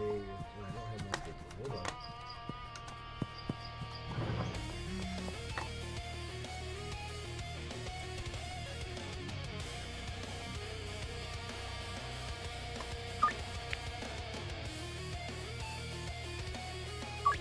Let me get some of the stuff so I can make that.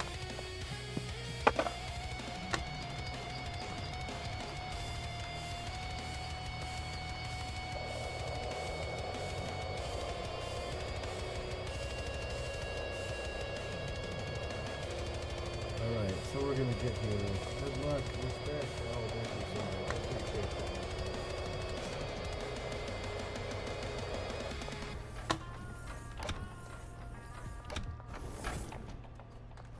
Hey girl, how you doing, Meg?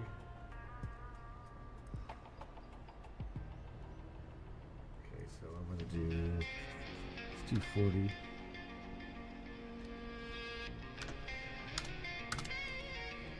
Also want some gas. 240. That.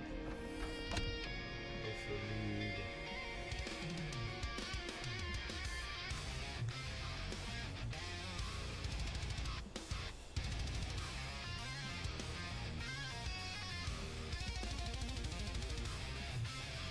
I think that's good.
Jesus.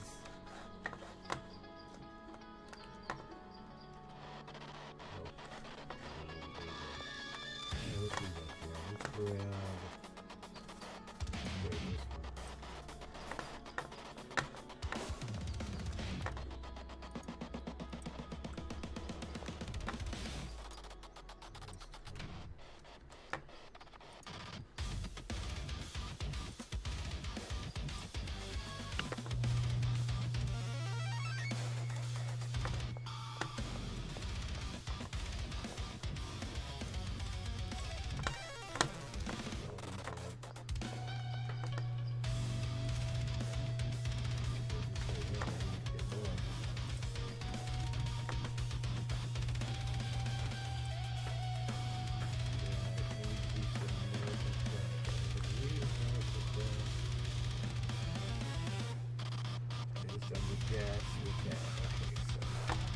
Get this set up first.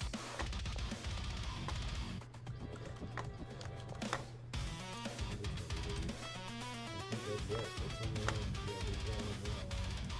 That one. This one. It's okay. Another gas to go.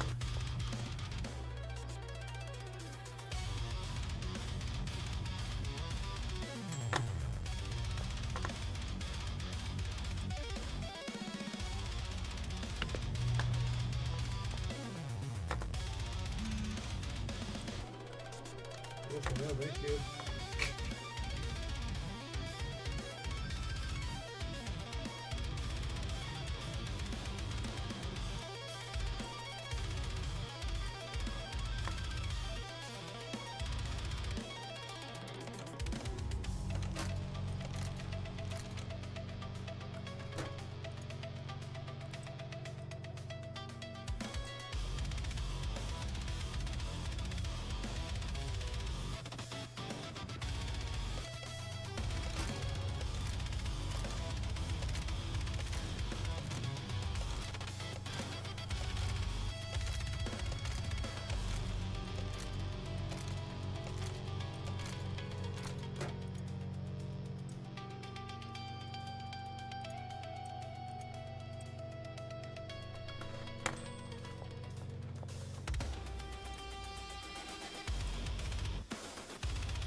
You guys are okay. Sorry.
bit.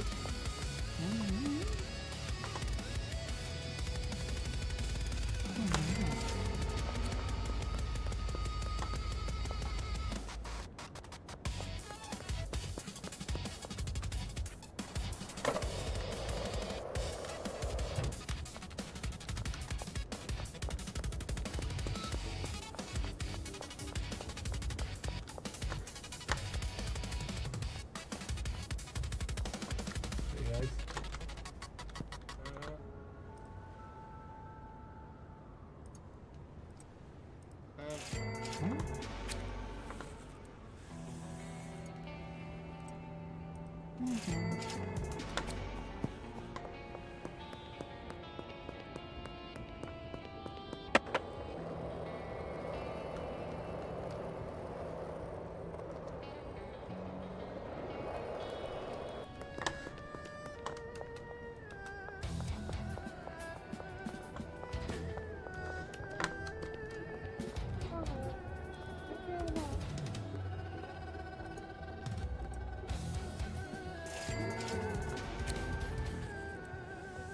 Watch your head.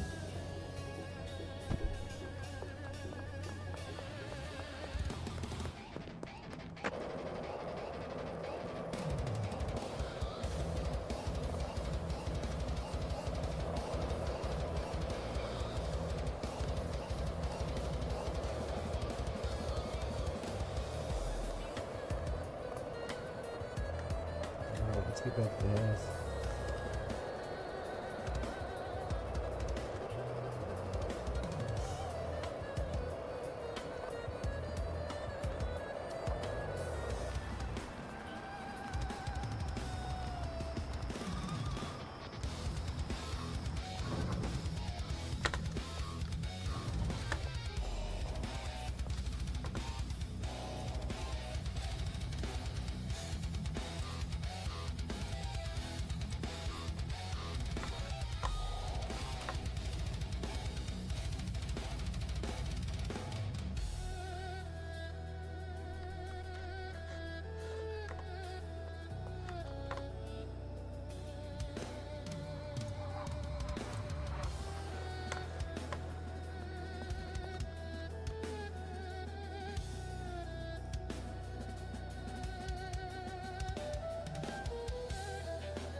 Yo, what's up, killer?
Okay, so I got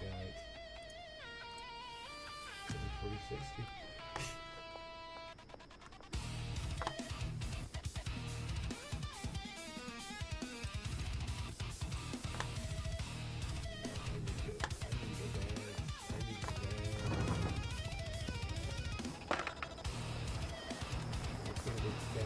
right there and get some bags. I can't get bags. So much fucking bags.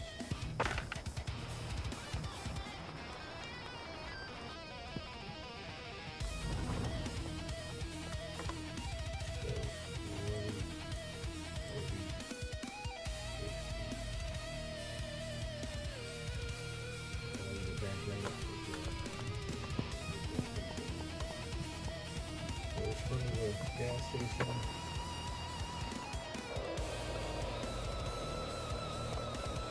Let's get to the gas station and get a bunch of gas stuff.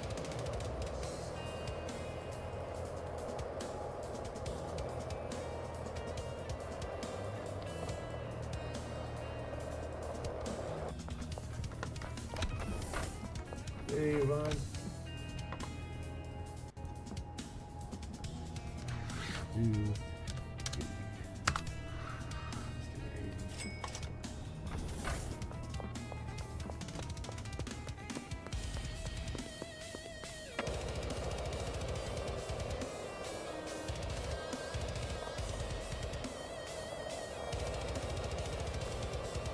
Let's go bad news out. We're gonna take it on there.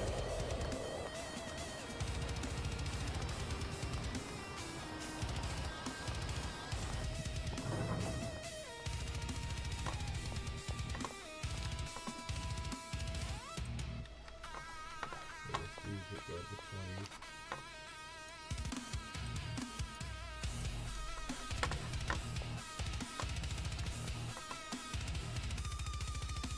So let's pack these up.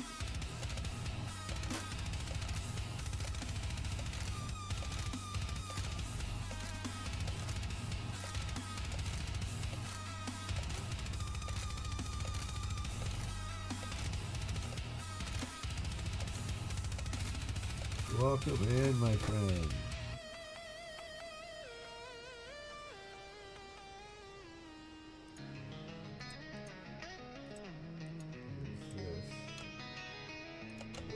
What is this? Before the bag down.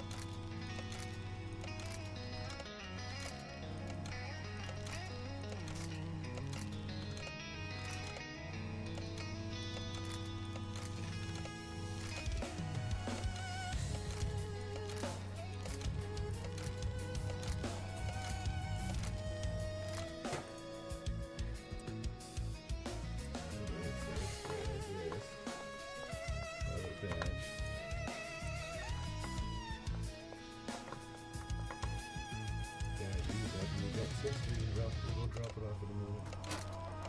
Okay, so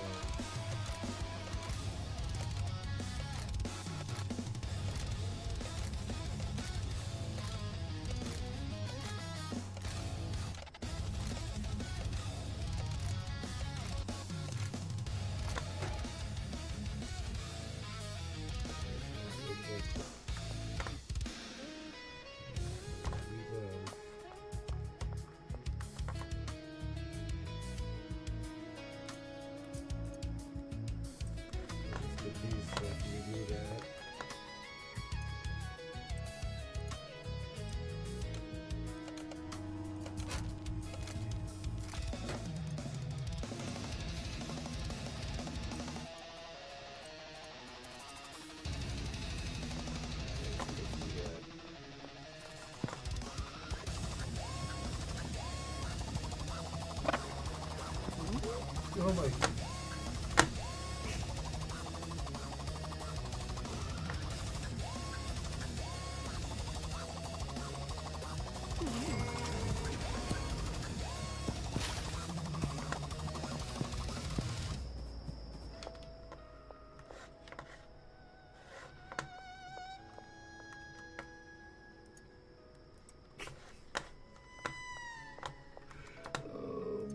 God, dude, I'm running out and she's like, alright, let's go. Actually, I don't have to go to trailers with me because I think we're about 8 hours away.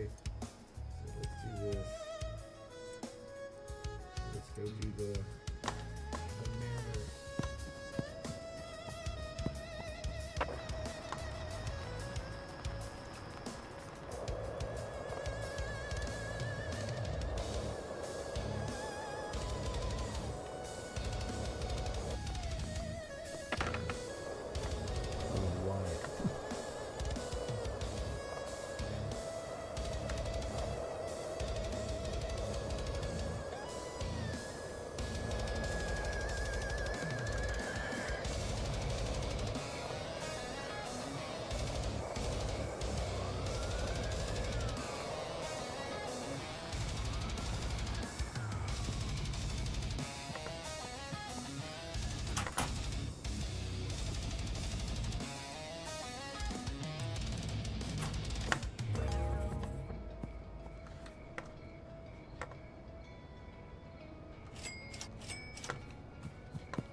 set this up. Oh yeah, I need to go put stuff up to my dealers. I don't really want to get them pissed off with me.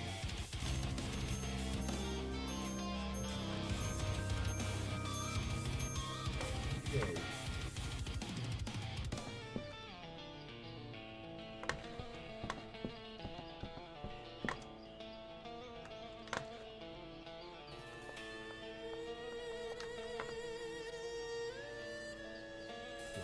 Shit to the ways.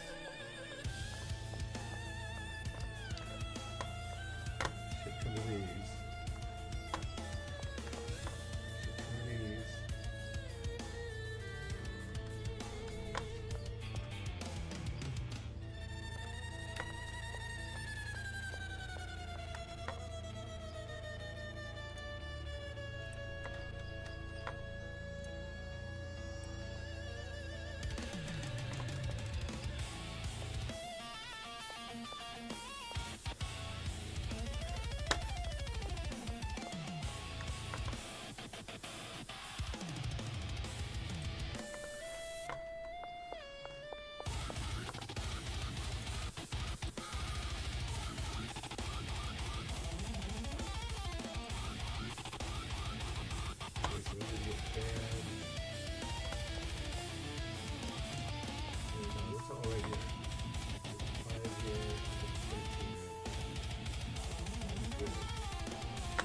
Take a break.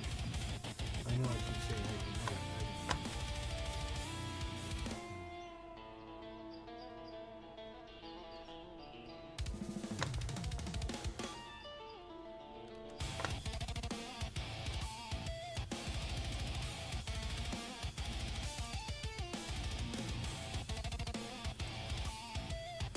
hey, you're here? Nice.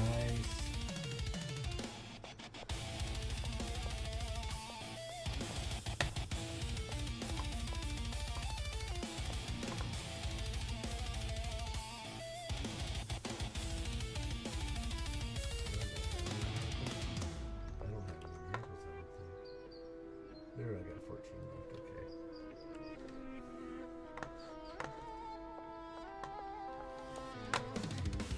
Freeze that. We're going to get, off of that, we're going to do this. No, I'm going to do something different.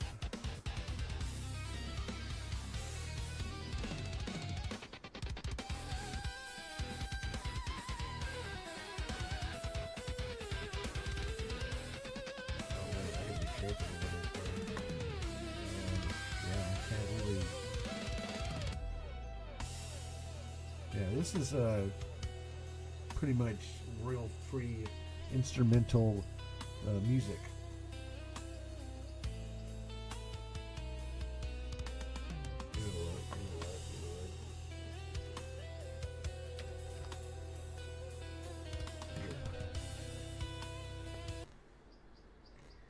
Actually, let's go to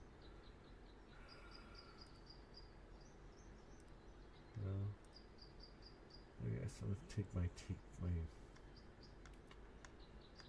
face off this. Well,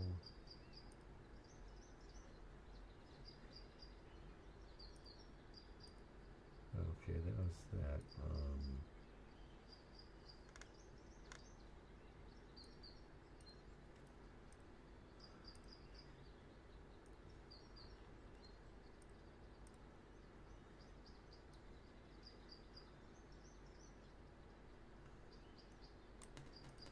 Yeah, we're gonna watch this.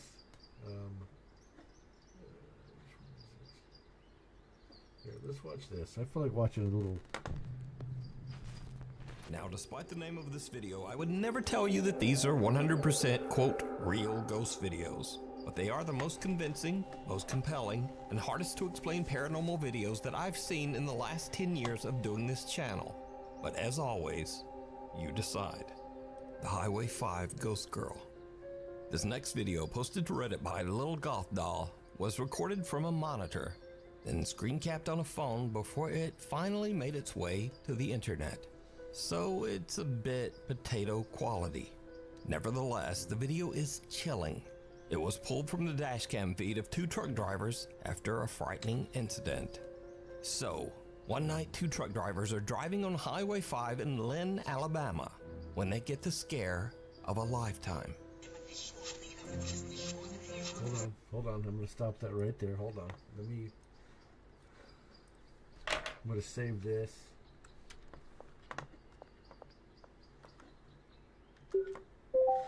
Save it right there. Okay, I'm gonna log out of this. Quit. Let's see if it even freaking works. Last time it did this, it shit itself. Tits. Sexy tits. She's got some big tits, doesn't she? Yeah, it's gonna freeze on itself. Wait, hold on. Okay, so we're going to take my ass out of this.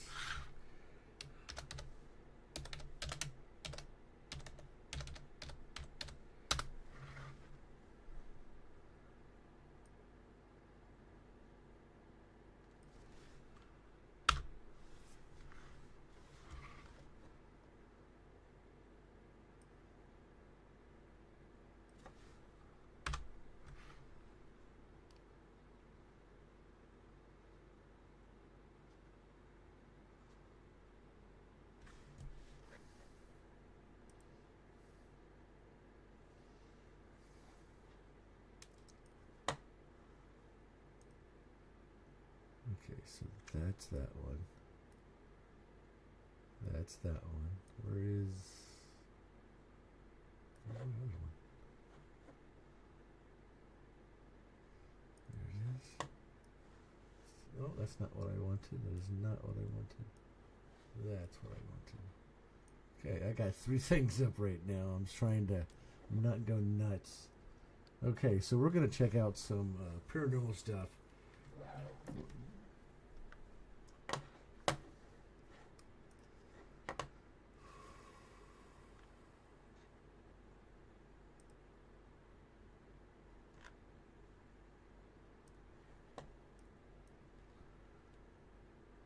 That's better. I mean,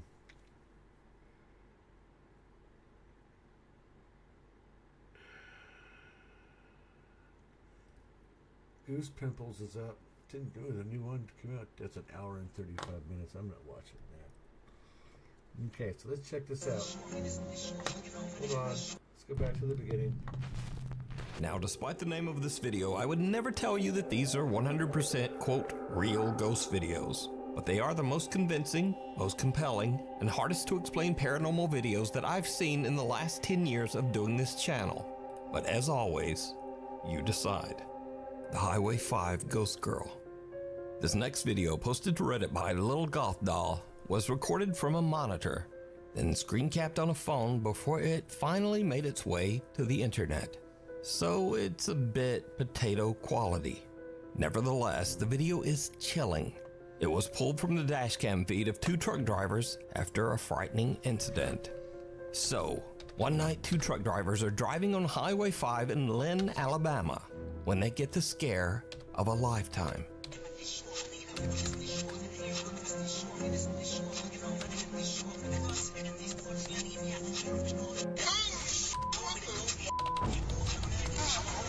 The panic-stricken truck drivers believe that they have just run over a young girl. They pull over and call 911, but when they check the highway and the surrounding area along with arriving police, they don't find anything or anyone. There's just no one there. After the truck drivers request a viewing of the footage recorded that night on Highway 5, they are shocked. Just as they thought, there is in fact a girl in a long dress walking across the road, seemingly getting hit by their truck. The 2 guys later find out that there's a well-known ghost story about this road, Highway 5 in Lynn, Alabama. That's creepy. The story goes that 10 years ago on a rainy night, a teenage girl on her way home from her high school prom lost her life on the road after being hit by an 18-wheeler. So could it be that these truck drivers captured the prom dress ghost of Highway 5? Either way, their reactions say that they saw the truck hit something. But as always, you decide. The feline Grim Reaper. Oh, jeez. Oscar the cat was adopted by the Steerhouse Nursing Home in Rhode Island when he was just a kitten, along with 5 other cats. The idea was that the 6 cats could provide companionship and comfort for the nursing home residents. However, the staff soon noticed that Oscar was not quite as friendly as the other cats. Oscar is not always the friendliest cat. He's not friendly to, he can be bribed like many animals, but he is not a cat that will spend quality time with residents on the ward. But the staff did begin to notice that Oscar did show a special interest in certain patients. The cat would go into the room of particular nursing home residents and curl up at the foot of their beds. Within 2 to 4 hours, the patients would pass away. After the patient was deceased, Oscar would leave the room as quietly as he had entered. He will only go and stay with patients that are about to die. He will leave rooms, for example, when patients are not close, even though we might perceive them to be close. If Oscar was removed from a patient's room and the door was closed, he would pace outside, meowing to be let back in. And Oscar will frantically pace outside the closed door, which that is really something to see. Even creepier, Oscar has never been wrong. He's been pretty accurate.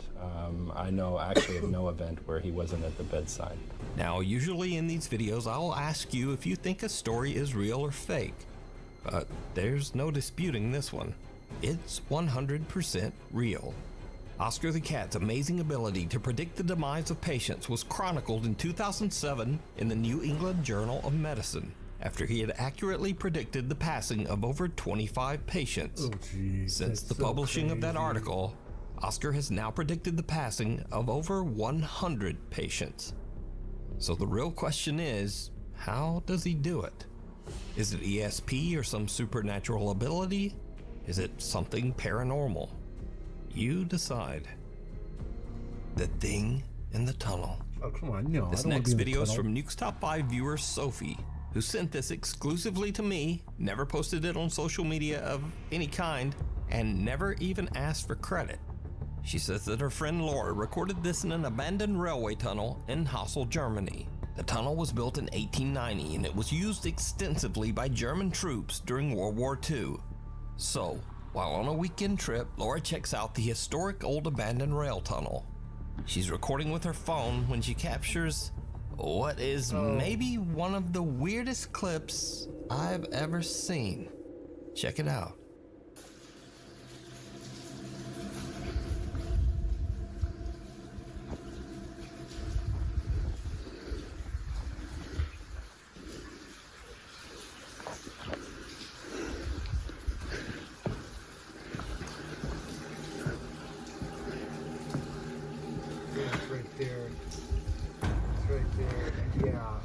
Run like a little schoolgirl. Something pale and thin can be seen rising up from the tracks in front of Laura on what looks like a thin little arm. Yeah. As for Laura, she gets one look at the disturbing thing and just turns and makes a run for it. Now, watching this clip over and over, I honestly have no idea what this is. It looks like maybe a hairless torso with 2 skinny arms, getting up in a very unnatural way. It's Smeagol. Maybe it's an animal, maybe it's a Smeagol. very weird looking person. I just don't know. So you We tell don't know me much what you about think it, this 'cause, is nobody's down in the reached comments. Someone watching over. A Nuke's Top 5 viewer who wishes to remain anonymous, let's just call him or her Alex for the sake of the video, emailed me about a CCTV recording captured at an undisclosed sleep lab during a sleep apnea test. Alex says that a coworker was monitoring a widowed female patient's sleep. And then this happened. I'm going to start recording. Oh my god. I see it. Oh my god, oh my god, oh my god, oh my god. Yes. Yeah, I don't know. I think it might be her husband. Now, to get a better understanding of what is going on, a bit of explanation is necessary. So the squiggly lines that can be seen at the bottom of the screen indicate that the woman has stopped breathing during her sleep. The mysterious pale figure then appears to reach out to wake the woman, after which she begins to breathe again. Alex believes the apparition might have been the patient's deceased husband, still carefully watching over her from beyond the grave. But what do you think this strange pale shape could be? Let me know down in the comments. Let me just start recording. Oh my god. I see it. Oh my god, oh my god, oh my god, oh my god. You see it? Yes. It's gone now. The Watts house. The strange events at the Watts family home in Colorado might be one of the most reliably documented hauntings of all time, because every piece of paranormal evidence comes from footage recorded directly by policemen on their body cams. Frederick Police Department, anybody in the house, make yourself known! So Shanann Watts and her daughter Bella and Cece lost their lives under absolutely horrible circumstances, all at the hands of husband and father Chris Watts. In fact, the details of the case are so grim that I'm not going to go into them here. But if you want to read the full story, you can simply Google the Watts family. In this video, two women from the police K-9 unit go through the Watts house to investigate the strange disappearance. Obviously, this video was recorded before the tragic fate of Shanann and her children were known. This footage is 100% real. It is documented police video captured by one of the investigators' body camera. So shortly after entering the house, they catch some strange video on the stairs. Smells like cleaning, doesn't it?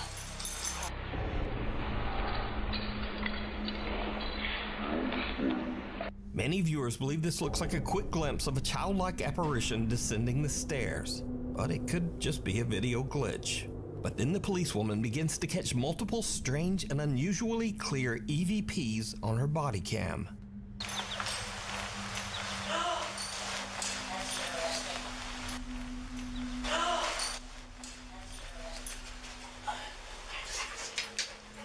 So there's your attic access right there. So there's your attic access right there.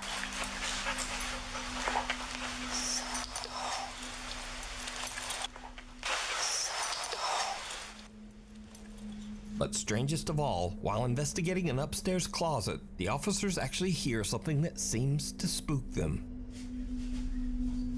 Yes. Oh my gosh. The unexplained voice of a giggling child can be heard, but there's absolutely no explanation for where the sound came from. The K-9 officer is so spooked, she asks the other officer to check it out. Oh my gosh. What in the world was that? Wow.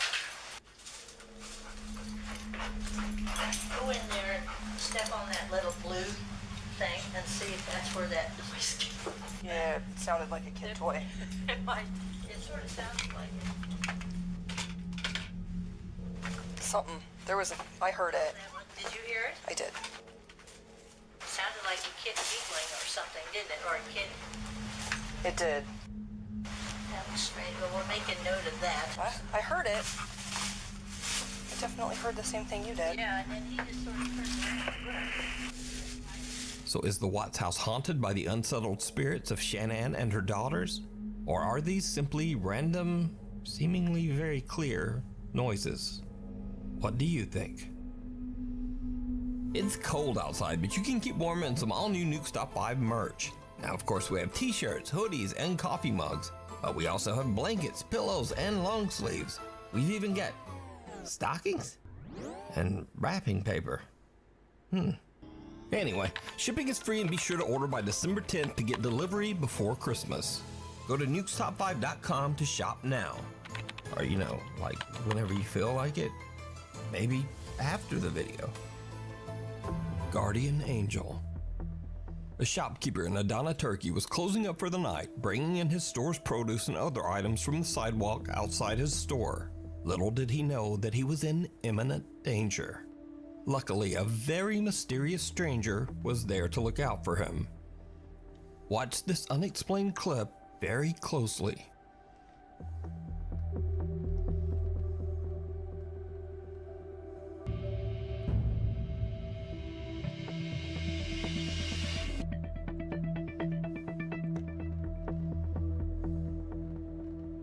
Notice that the man who taps the shopkeeper's shoulder doesn't even look back or seem to see the oncoming truck. The vehicle actually turns onto the street while his back is turned. Tam şu noktada açıldı kapak. Yani adamın kapağı görmüş olma ihtimali var mı? Bence hiç zannetmiyorum. Ben sonradan gördüm bu kapağı. Zaten kamerada da gördüğü gibi. The shopkeeper says that he looked around after the incident, but the man seemed to have mysteriously vanished. So just how did this strange man seemingly predict the accident that was about to happen? And warn the shopkeeper. Ama o adam nereden gördü arabanın kapağını, dikkat etti de bana işaret etti, o gitti. Adam sonradan da kayboldu gitti yani. Adam nereye gitti? Adamı tanıyor musunuz? Yok, tanımıyorum. Even if this video was all set up and a fake, then it was amazingly well timed. But I'd love to hear any theories you guys might have. So let me know down in the comments. That's crazy, dude. I lose my shit. The Seance Witch. Paranormal investigator Brad Mack and his team are investigating a place called The Cage in a little town called St. Osyth in England. The site has a very dark history. Starting in the year 1582, this building was used as a prison, but not just any prison. The jail was used to confine and execute women convicted of witchcraft. Brian Mack says that during their paranormal investigation, his team heard strange footsteps and whispers. They saw lights flicker for no reason, and they even felt something bite or pinch them on several occasions. One member of their team named Vanessa was so shaken up that she absolutely refused to stay in the building after dark. But the most bizarre incident was yet to come. Late that night, the group decided to perform a seance to contact the ghosts of the convicted women who had died there. As Brian Mack watched and recorded from another room, he saw something very strange happen to a woman in the group. Face has completely changed. Doesn't even look like a person. Yeah, well, it looks like a witch. Right, Debbie, you need to come down here for a minute, please. Oh, that is weird, man. Face has completely changed. Doesn't even look like a person. One seance member's face actually begins to change and contort into something that can only be described as horrific. Her nose seems to grow and her mouth stretches into a bizarre inhuman grin right in front of the camera. Fearing for the woman's safety, they call down and remove her from the group. After the seance, the woman has a strange burn mark down the back of her neck, even though she had been dressed in several layers of clothing. She later said that after the incident, she experienced horrible nightmares and bizarre occurrences around her home. So was this some supernatural possession by a ghost caught on camera? Could be. Or just a trick of the light? Let me know what you think down in the comments. A whisper on the wind. This next clip is from Big Brother Brazil in 2004. In this video, one of the contestants named Cida is sunbathing when she suddenly hears a strange voice calling her name.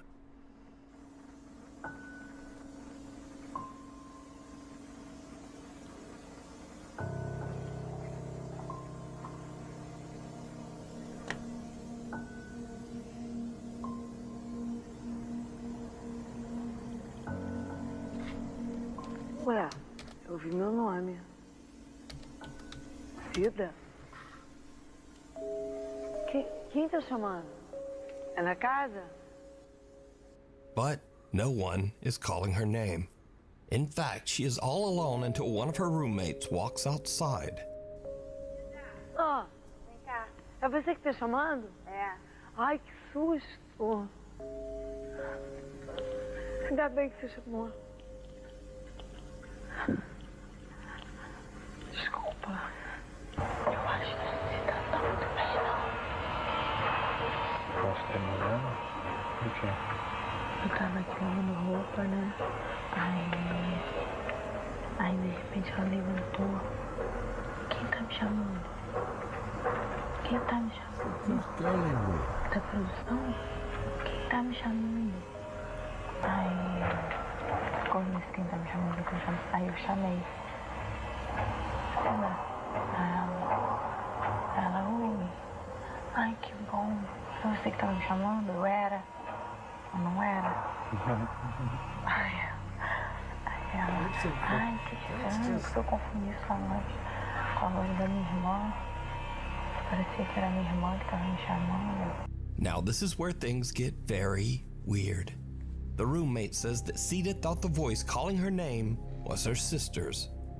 Just a few minutes later, Sita is called into the production room by the Big Brother executives. She finds out that unfortunately, her very sick sister Gloria has just passed away.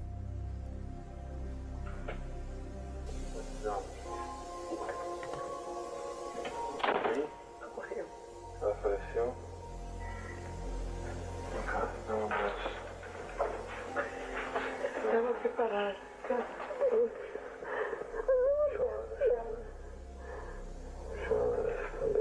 Could have been her sister calling out to her, yeah.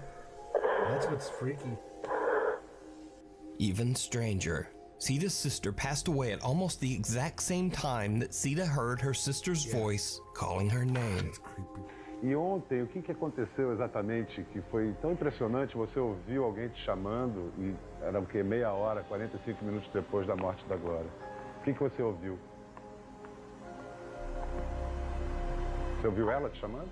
Ouvi. Mais de uma vez? Muito mais. E só dizia o seu nome? Só meu nome. Aí eu achei que fosse minha imaginação. Aí eu fiquei procurando. Procurei as pessoas sem ninguém. A única pessoa que tava era a Thaís, lavando tênis de costas. Now bear in mind, this was all broadcast live on Brazilian TV. So, is this proof of life after death broadcast on television? Is it proof that loved ones can contact us from beyond the grave? Or is it just a very odd coincidence? Let me know what you think. The end of the road. Popular Guatemalan news reporter Vivian Vasquez is driving in traffic on her way to work to report the early morning news. But she will never make it to the news station, because Vivian herself becomes the tragic subject of the morning news when her lifeless body is discovered in a horrible car accident. Her family, co-workers, and fans are shocked and saddened when they hear of her sudden, tragic passing. Guatemalan traffic police show up on the scene and record footage of the wreckage as evidence. But after the video is released to the public, mourning viewers and fans all hear something in the footage that is absolutely chilling.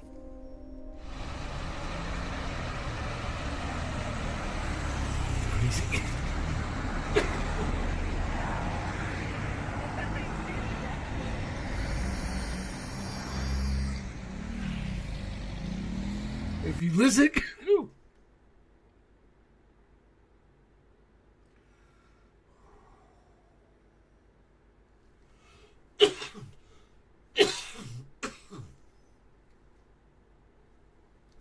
if you listen close enough, you can hear her say something. And this time, did you hear it? The anguished voice of a woman can be heard crying out in Spanish, "What did you do to me?" I think somebody killed her.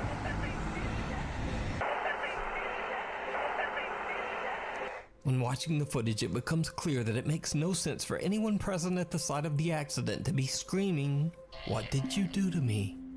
Vivian's loyal fans believe that it was her anguished spirit crying out from beyond the grave. To this day, the Guatemalan authorities have not found the cause of Vivian's accident. She was killed. She was murdered. Even stranger, Vivian's cell phone was never returned to her family. Yeah. And no one knows why. So just what happened to Vivian Vasquez? And what are your thoughts on this bizarre and tragic recording? Let me know down below. I have no idea about that. A cry for help. This video was posted to Reddit by user Unknown Truth. He says that his friend's wife had a very odd experience one day as she walked outside to do laundry. The strange incident was caught on their Ring doorbell camera.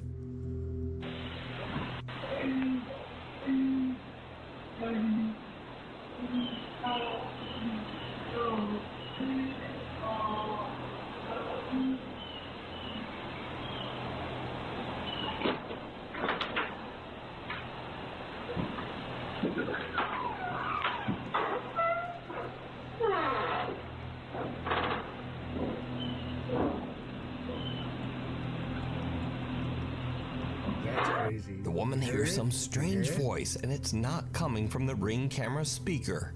In fact, she checks closely, and the voice is coming from the wall to her side. So I boosted the audio on this clip, and just take a listen.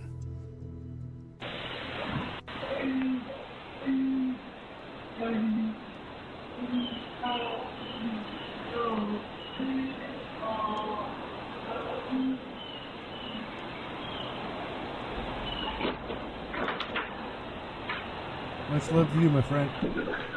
Some strange voice in the wall seems to be crying out for help. The woman is so freaked out that she goes inside and actually calls the police. I looked around, I didn't see anybody out on the road or any cars or anything.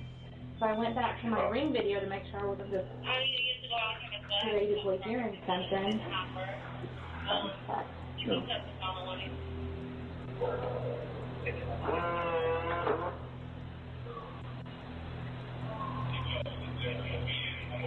I can hear it.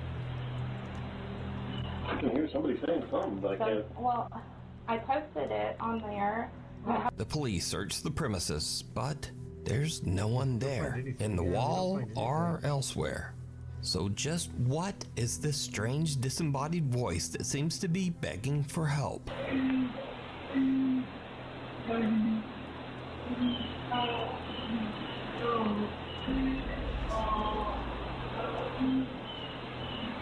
Let me know what you think. Mayor declares emergency ghost. Now the strangest thing about this next paranormal video might be the source, because this video was released by the actual mayor of the city of Armenia, Colombia, Jose Manuel Rios.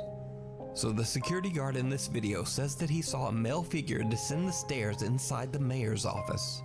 He pursues the man, but the guy seems to vanish into thin air. The security guard can be seen on CCTV searching the area, but then things take a terrifying turn.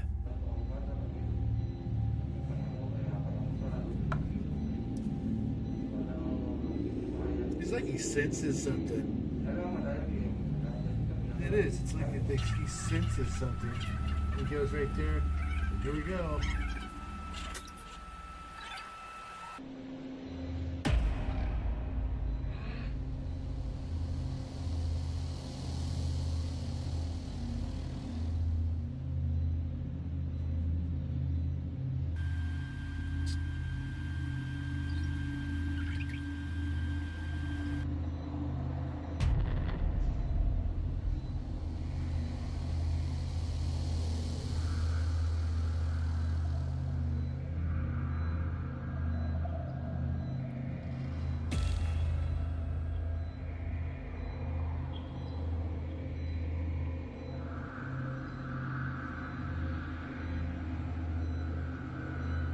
Why is the light getting so bright?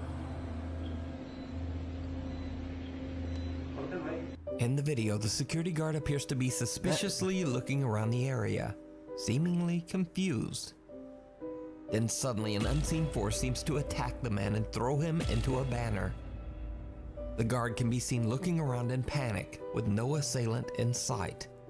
He then suffers another attack and two guards hurry over to help him. The somewhat shaken mayor of Armenia says that, quote, a bishop and other religious leaders will come to bless the mayor's offices, and that they will, quote, bring God's blessing to every corner of this workspace. That's the mayor's office. What the hell has been going on in the mayor's office? Now it seems highly doubtful that the mayor of Armenia, Colombia would suddenly release a fake ghost video. So just what do you think happened to this security guard? Randonautica. So I just went randonauting. You probably already know what the app Randonautica is by now, but just in case you are a sheltered person, Randonautica is an app where you basically put in an intention, and most people will use something dark or a bit spooky, and then the app spits out random coordinates and tells you to go there and explore. It's like a scavenger hunt with no prizes. But here's the really weird thing. Some users swear that the Randonautica app taps into something. the universe, energy, the paranormal, some type of thing like that. They claim that they found really strange things and sometimes really scary things by following Randonautica's directions. Sky. Oh my God. So now let me tell you about one Randonautica exploration that is truly unexplainable. A group of teens in Seattle are exploring with the Randonautica app and are directed to a location near the water on a Seattle beach. When they get there, they find a mysterious suitcase near the shore.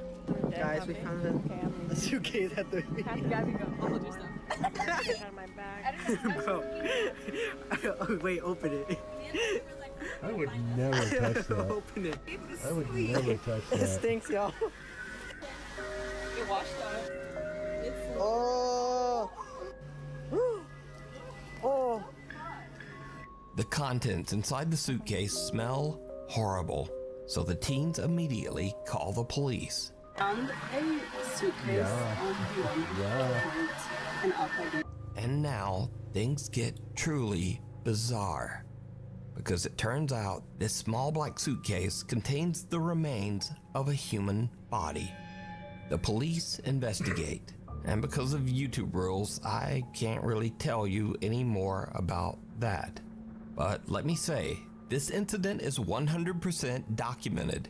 It is not a fake video. It is not an elaborate hoax. You do not get to decide. In fact, you can even look this up because this case was reported by multiple reliable news outlets. So you decide this. Featured. Was this random chance? Or is Randonautica just f***ing spooky? I don't think You decide. The Haunted Hill House.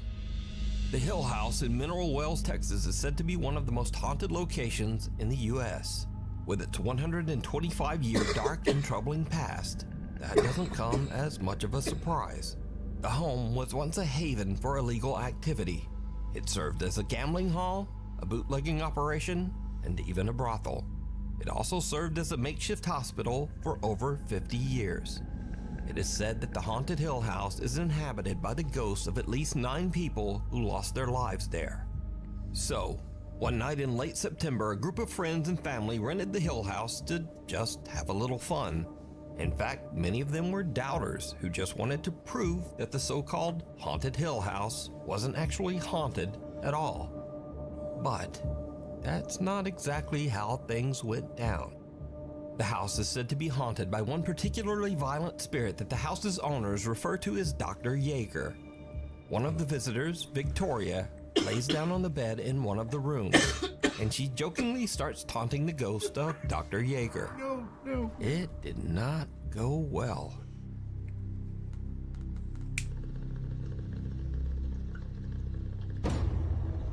As you can see, she was yanked off the bed. This was not a fall. And then they ran out. We're gonna rewind that and we're gonna show you in regular screen.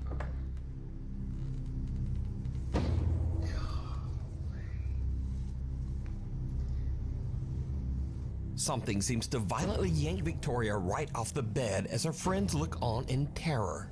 The house has a static black and white security camera in every room, and it catches the action as Victoria is pulled off the bed and the group makes a run for it. One of the guys is so shook, he even drops his phone and just leaves it on the floor behind him.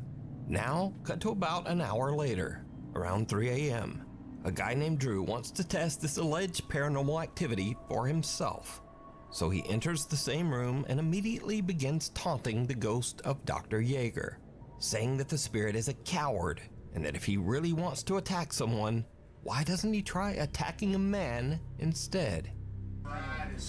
Look at the guy in the white hat right here, guys. Follow him. Before I can even finish my sentence, I'm in the air. All right, we're gonna pull it back. Punches him. Did you see he got pushed? So Drew got his wish.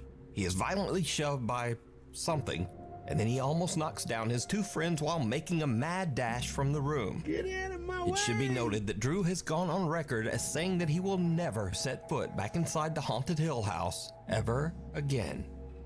But it gets even weirder, because as Drew and his friends run from the room, something seems to yank the door shut behind them. If you watch closely, you can actually see the doorknob move as if it's being pulled. So is the Haunted Hill House one of the most haunted places on Earth? Would you go into that room and taunt the spirit of Dr. Yeager? Let me know down in the comments. They live. This next bizarre video was recorded at a private party in a banquet hall in Russia. The party was attended by billionaires, supermodels, and politicians. Basically, some of the most rich and powerful people in Russia. Popular Russian musician Sergei Shnurov and his band Ruble were hired to perform at the event. But something very odd happened when there was an unexpected temporary power failure in the venue. The video captures the bizarre glowing eyes of some of the attendees. Although the video only captures a few of them, witnesses claim that most of the people at the party had these same strange glowing eyes. Выступление, на самом деле, как выступление, но что-то случилось со светом в прекрасный момент, просто погас. Почему-то у большинства людей, которые были в зале, а там были люди совершенно такого серьезного полета, стали светиться глаза. Барабанщик у нас, собственно, выронил палочки, и больше мы песен не играли. Было пи***ц как страшно, поэтому мы съебались оттуда даже. Я и не помню, как мы дома оказались. А кто эти люди были? Можешь назвать фамилию? Да чего ты? Ага. Now, once this bit of video became public, there were all sorts of wild conspiracy theories. Everything from that the Russian cultural elite were all aliens or reptilians, to even claims that they were all vampires. But the prevailing theory was almost as bizarre. Many people believe that these rich and powerful people were using mysterious biological experiments to stay young. Ужасно, ужасно. Страшно, потому что свет погас, и вдруг эти глаза светящиеся. Мне потом объяснили, что это какой-то эффект stem cell. Я не знаю, So the theories on this one are divided, but pretty much all of the explanations offered are creepy and strange. So the question remains, what could cause a room full of the Russian elite to have eyes that glow in the dark? Yeah, that's kind of weird, guys. First ghost hunt, last ghost hunt. Reddit user Amanda Burke and her husband were exploring the haunted Hillview Manor, an old mental asylum located in Newcastle, Pennsylvania. Amanda says that they walked around the asylum with a tour group, checking EVP meters that were given to them by the tour guide. But she says nothing much happened. Then they began to hear an odd shuffling sound at the end of one of the halls, but they thought nothing of it. Then suddenly from the end of the hall they heard running footsteps charging right toward them.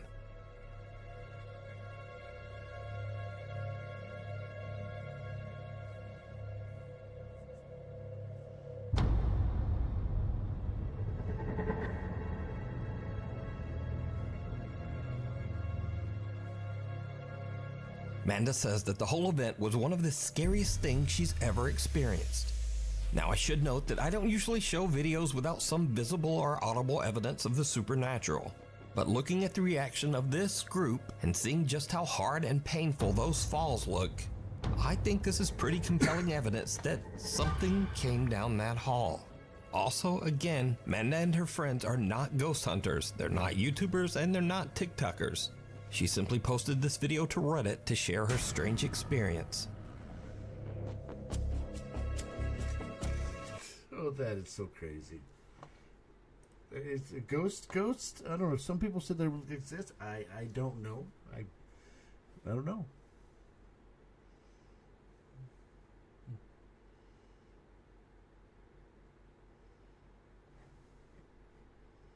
I think it's pretty cool when they freaking... it's different.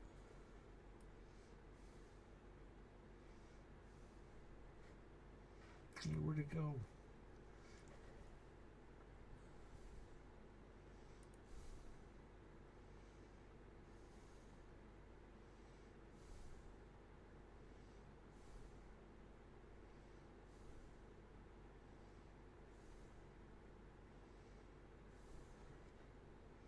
I mean, Who knows if ghosts really are true? I mean, I know there's a bunch of fake videos out there.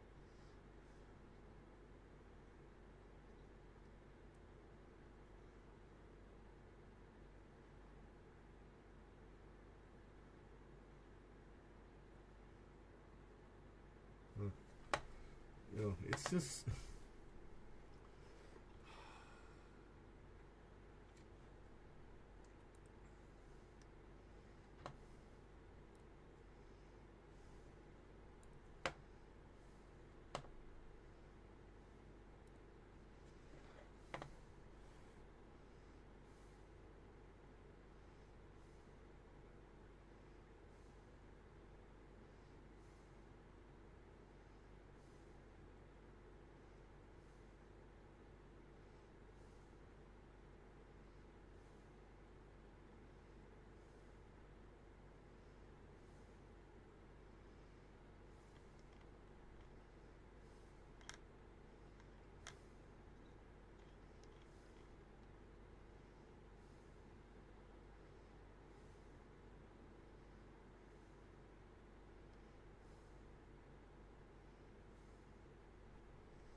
Yeah, pizza sex. I can't speak right now. I'm sorry, but hello. How are you? A pizza. How are you? How you doing, pizza? Pizza.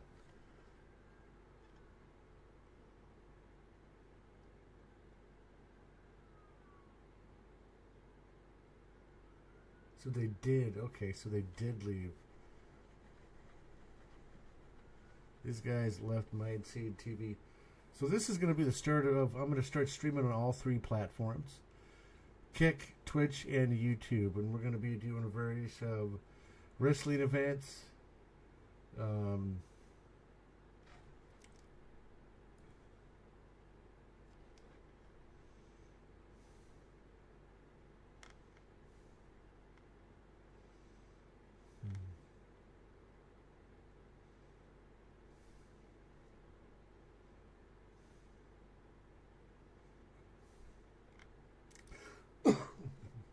So I'm going to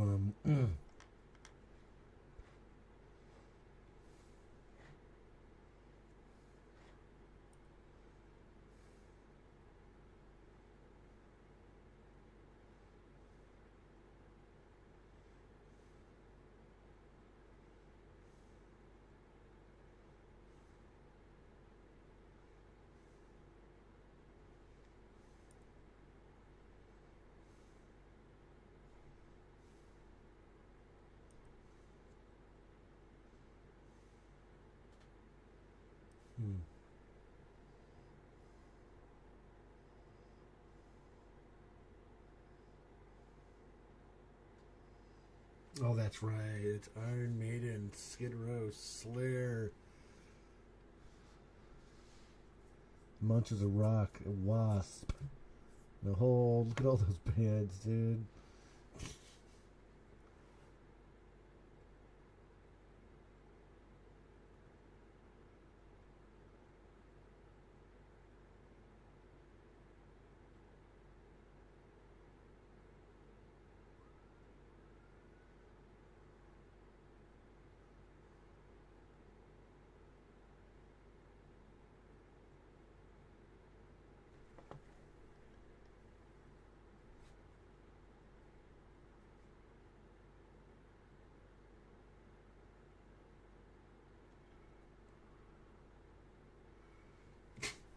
Guy gets pepper sprayed and then just completely loses it.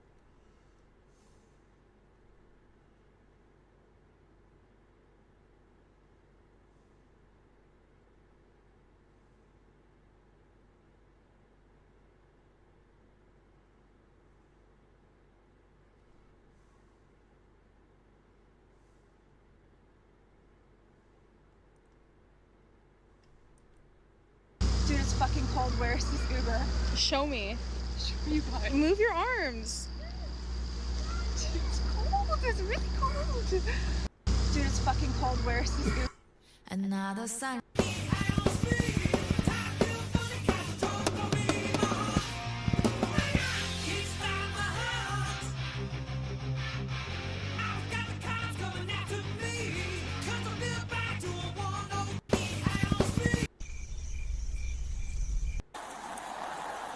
Roll your window all the way down, sir. I can hear you just fine, officer.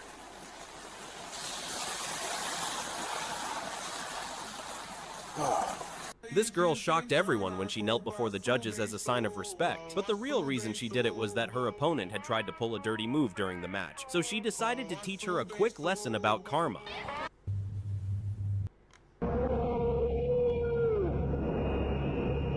Seated, all green. I went inside my coffee shop to deliver my stuff, and I came back to this. I was just cleaning your car. I went inside.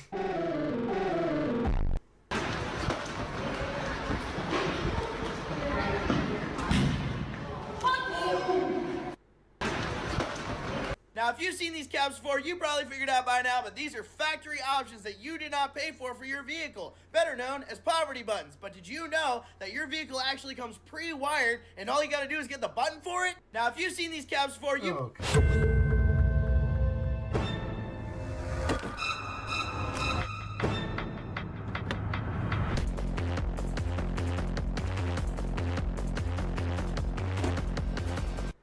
All right, here it is. You have 2 days to decide. Show me your cards.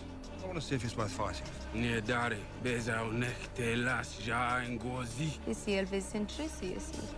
seem to be enjoying my wine. Perhaps you'd like a flagon to help you ponder. Only a flagon. And wasn't my brothers in arms to drink? A barrel, then. Good. The Titans bastard does not drink alone. In the second sons, we share everything. After the battle, maybe we'll all share you. I'll come looking for you when this is over. Sir Barristan, if it comes to battle, kill that one first. Gladly, Your Grace. You have 2 days to decide. Got a skinny little runt named Dalton working here. He's out the back. How you like that, Coach? How's it going, mijo? Mind your own business, Dad. You want to fight, dickless? I sure ain't gonna show you my dick.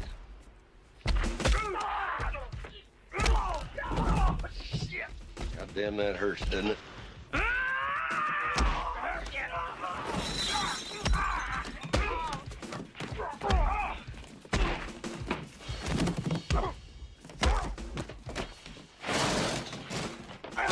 Hey, lay out back!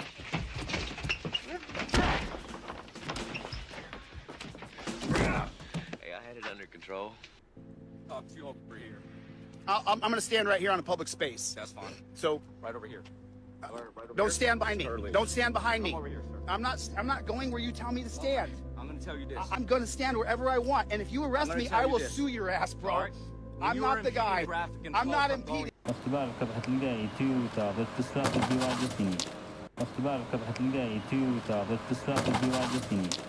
Take it off or I'll break it off. Try me, bitch. I'm the champ.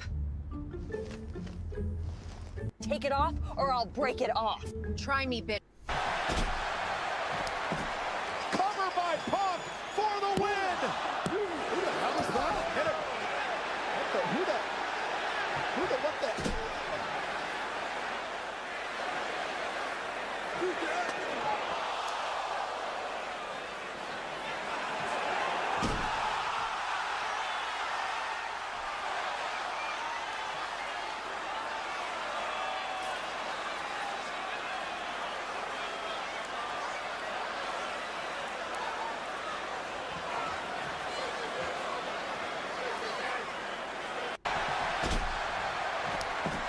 Cover by Punk for... Can I help you? Fished a radio collar out of the Yellowstone River. GPS shows the animal was on a portion of your ranch for roughly 3 days before turning to the park and then ended up in the river somehow. What kind of animal was the collar on? A wolf. Care to ride with us? No, I got work to do. But just leave the gates where you found him.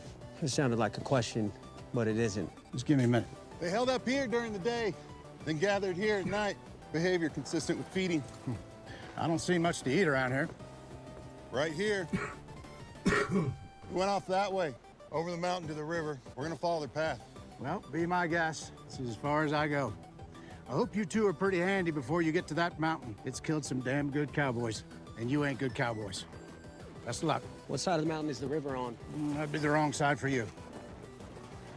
We could fly it in a chopper. Now you're thinking. Is trust your innocence.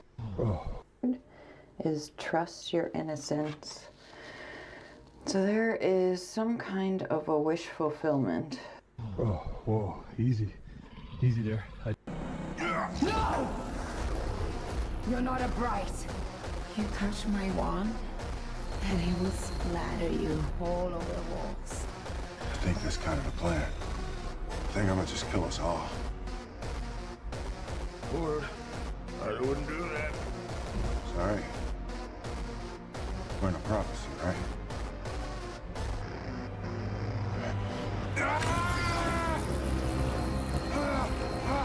This is impossible.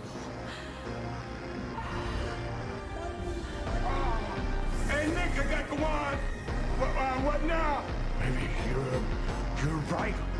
What? You use it? Oh, good idea. Give it to me. Backwater. The war word is backwater. Backwater!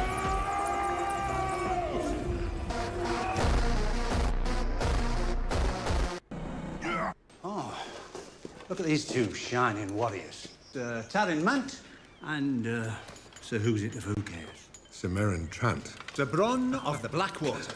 You're no knight. Pod? Sir Bronn of the Blackwater was anointed by the king himself. You're an up-jumped cutthroat. Nothing more. That's exactly who I am. And you're a grub. Come on, let her go. Come on. Almost there, girl. Hang in. Keep breathing. Come on.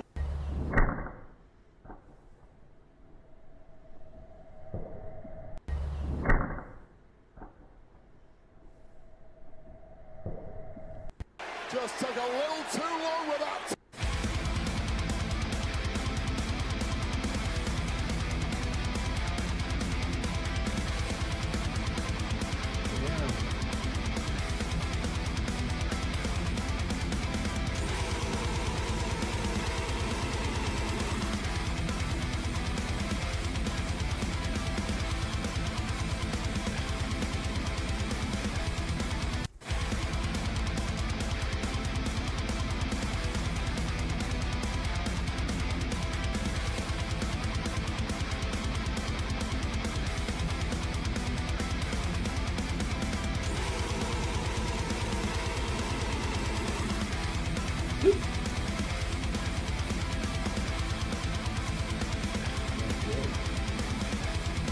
Man, this Jimmy is one dizzy son of a bitch.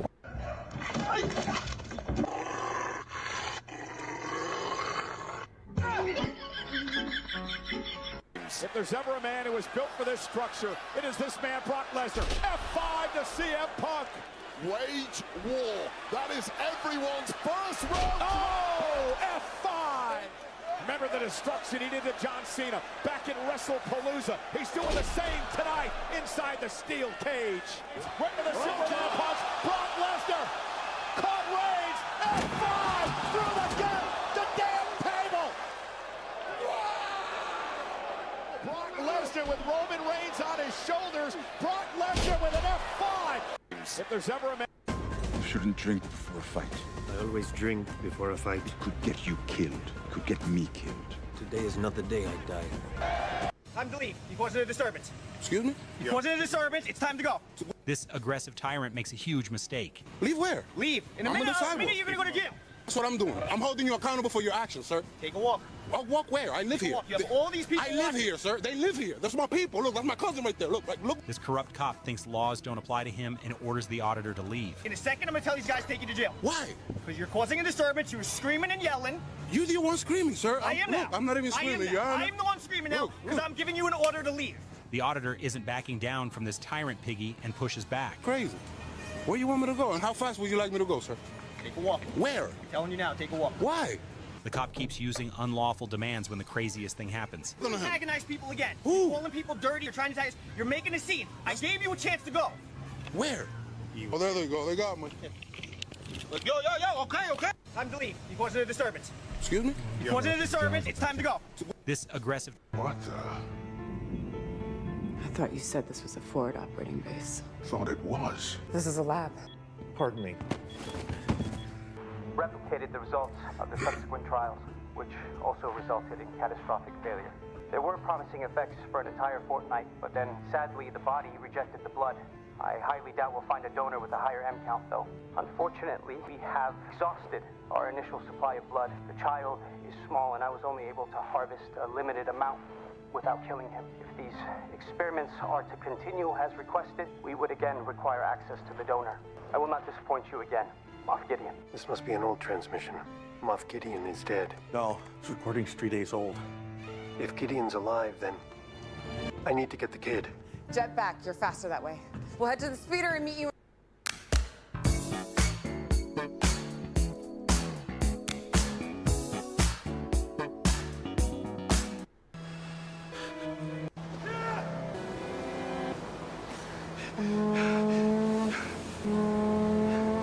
Who are you? I was in the battle at Blackwater. I was a captain and a knight. Aye, sir. And serving which king? The one true king of Westeros, Stannis Baratheon.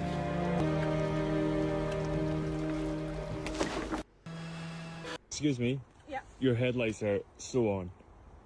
Like, No, they seem pretty off to me. oh, they're like full beam. No, they're off, you weirdo. Excuse me? Yeah.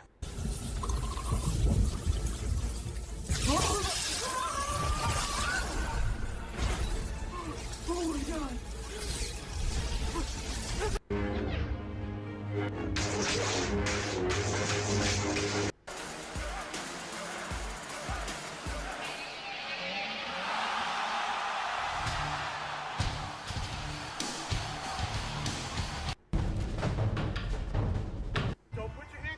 I'm all right. No, stop for me. Am I being detained? Yes, sir. Okay. This power-hungry cop is about to regret this day. Activity. No. Then why am I being detained? Okay, if you go ahead and talk and explain. I just want to know why I'm being detained. Like, I'll possibly cooperate, but y'all came up heavy with weapons and forced and told me I'm being detained. Y'all didn't come up to try to start a dialogue. This auditor is open carrying when this cop thinks feelings take over the law. I'm detained for. Right now, you want to point that towards me? No, I'll point it towards anybody. Okay. My hands are nowhere near my weapon. My weapon's behind my back. No, that's a lie. My hand is in the front. Keeps going by the barrel of the gun. And the barrel's gonna shoot somebody? This corrupt cop keeps making up fake laws based on his feelings and not the law. I'm trying to explain to you why I'm stopping. Then please don't be so aggressive. That's what I'm saying. Y'all stepped up aggressively, first of all, so I'm gonna get aggravated. Would you, officer? That's all I'm saying. Would you get irritated if you got stopped aggressively like this? After the auditor doesn't back down, the craziest thing happens. You're scaring me. You're in my seat. So what policies are we discussing today? Nobody? Well, let's see. In accordance with the U.S. Green Initiative, Montana is leasing 7,000 acres in Powder River County to Sun Energies. It's a solar farm company. Suspend natural gas leases on state land in Powder River County to support the sage-grouse restoration project. And what effect do you think 7,000 acres of solar panels are going to have on their environment? There's no evidence that solar panels would have. What do they do with the sagebrush when they put in the solar panels? They remove the sagebrush. Yes, sir. Sage-grouse live in the sagebrush. I just said there's no You know evidence. what scares me about you, Stanley? You're serious. I think tops of my agenda today is going to be budget discipline. You're all fired. I'm very mindful of our taxpayers' money, and you're all wasting it. How much money did we just save? I would say roughly $1.6 million in salary and benefits. Look at that. What a great day for the state of Montana. You're in my seat. So what policies are we discussing today? Nobody? If you have any last words, now is the time. Na festa do fim de semana, só rolê bom. Ela chega e desencana com passo bem sou. Na festa do fim de... Am I wrong? I've waited years. How many years? By now it must be. It's 23 years, 4 months, 8 days.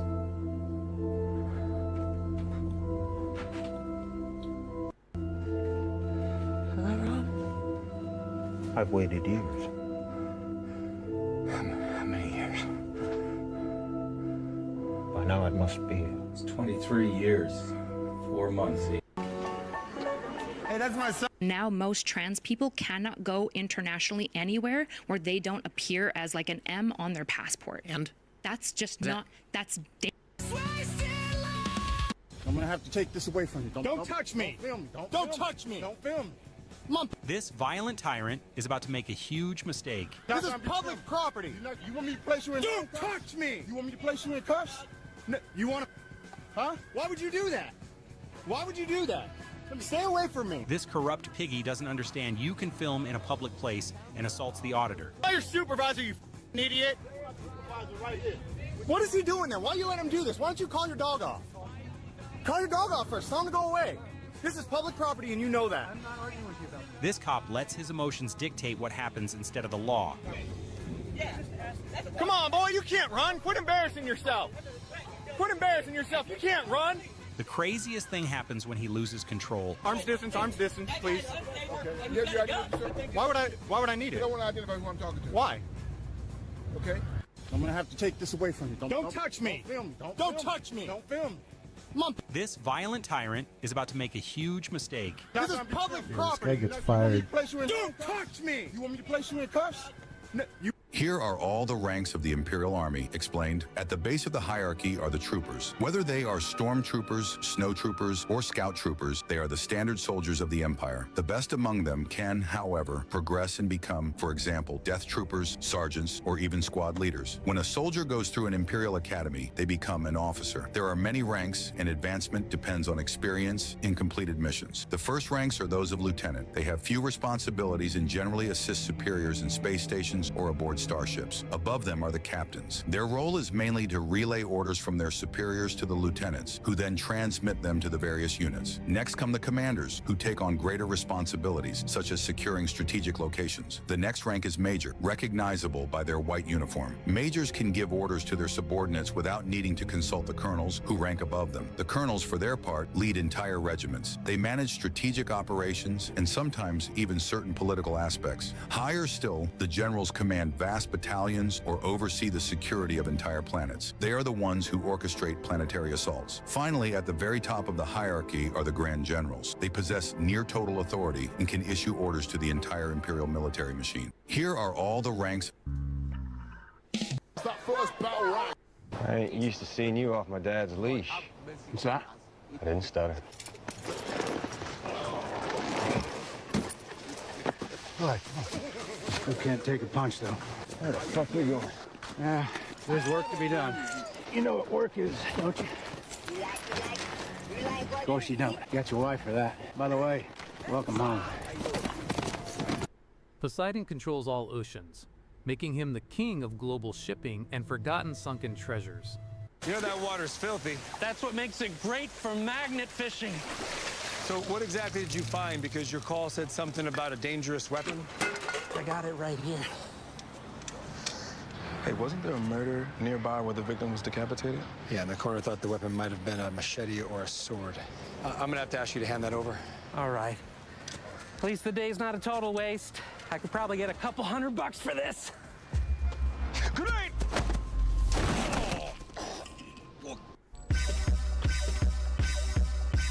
Many men wish death upon me. Blood.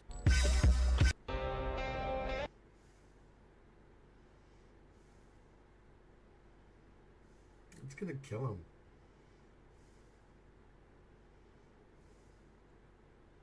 Maybe not. Scale of 1. Why are you acting like a man, baby? Why are you not acting like a man yourself? What do you mean? This corrupt cop is about to make a...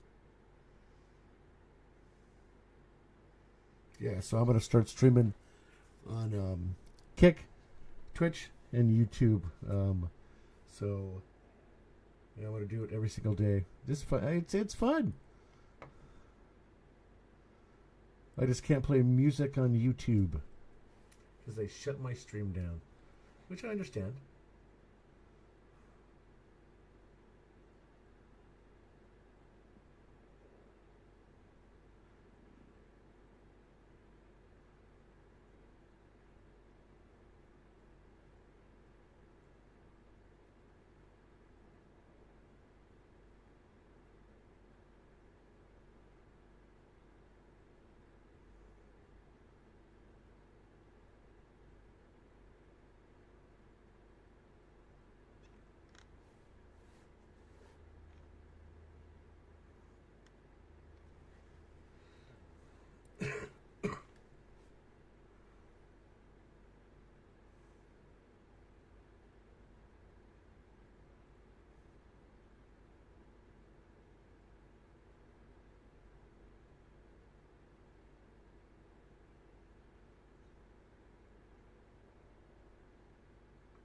It's just fun. Oh my God, dude. All right, guys.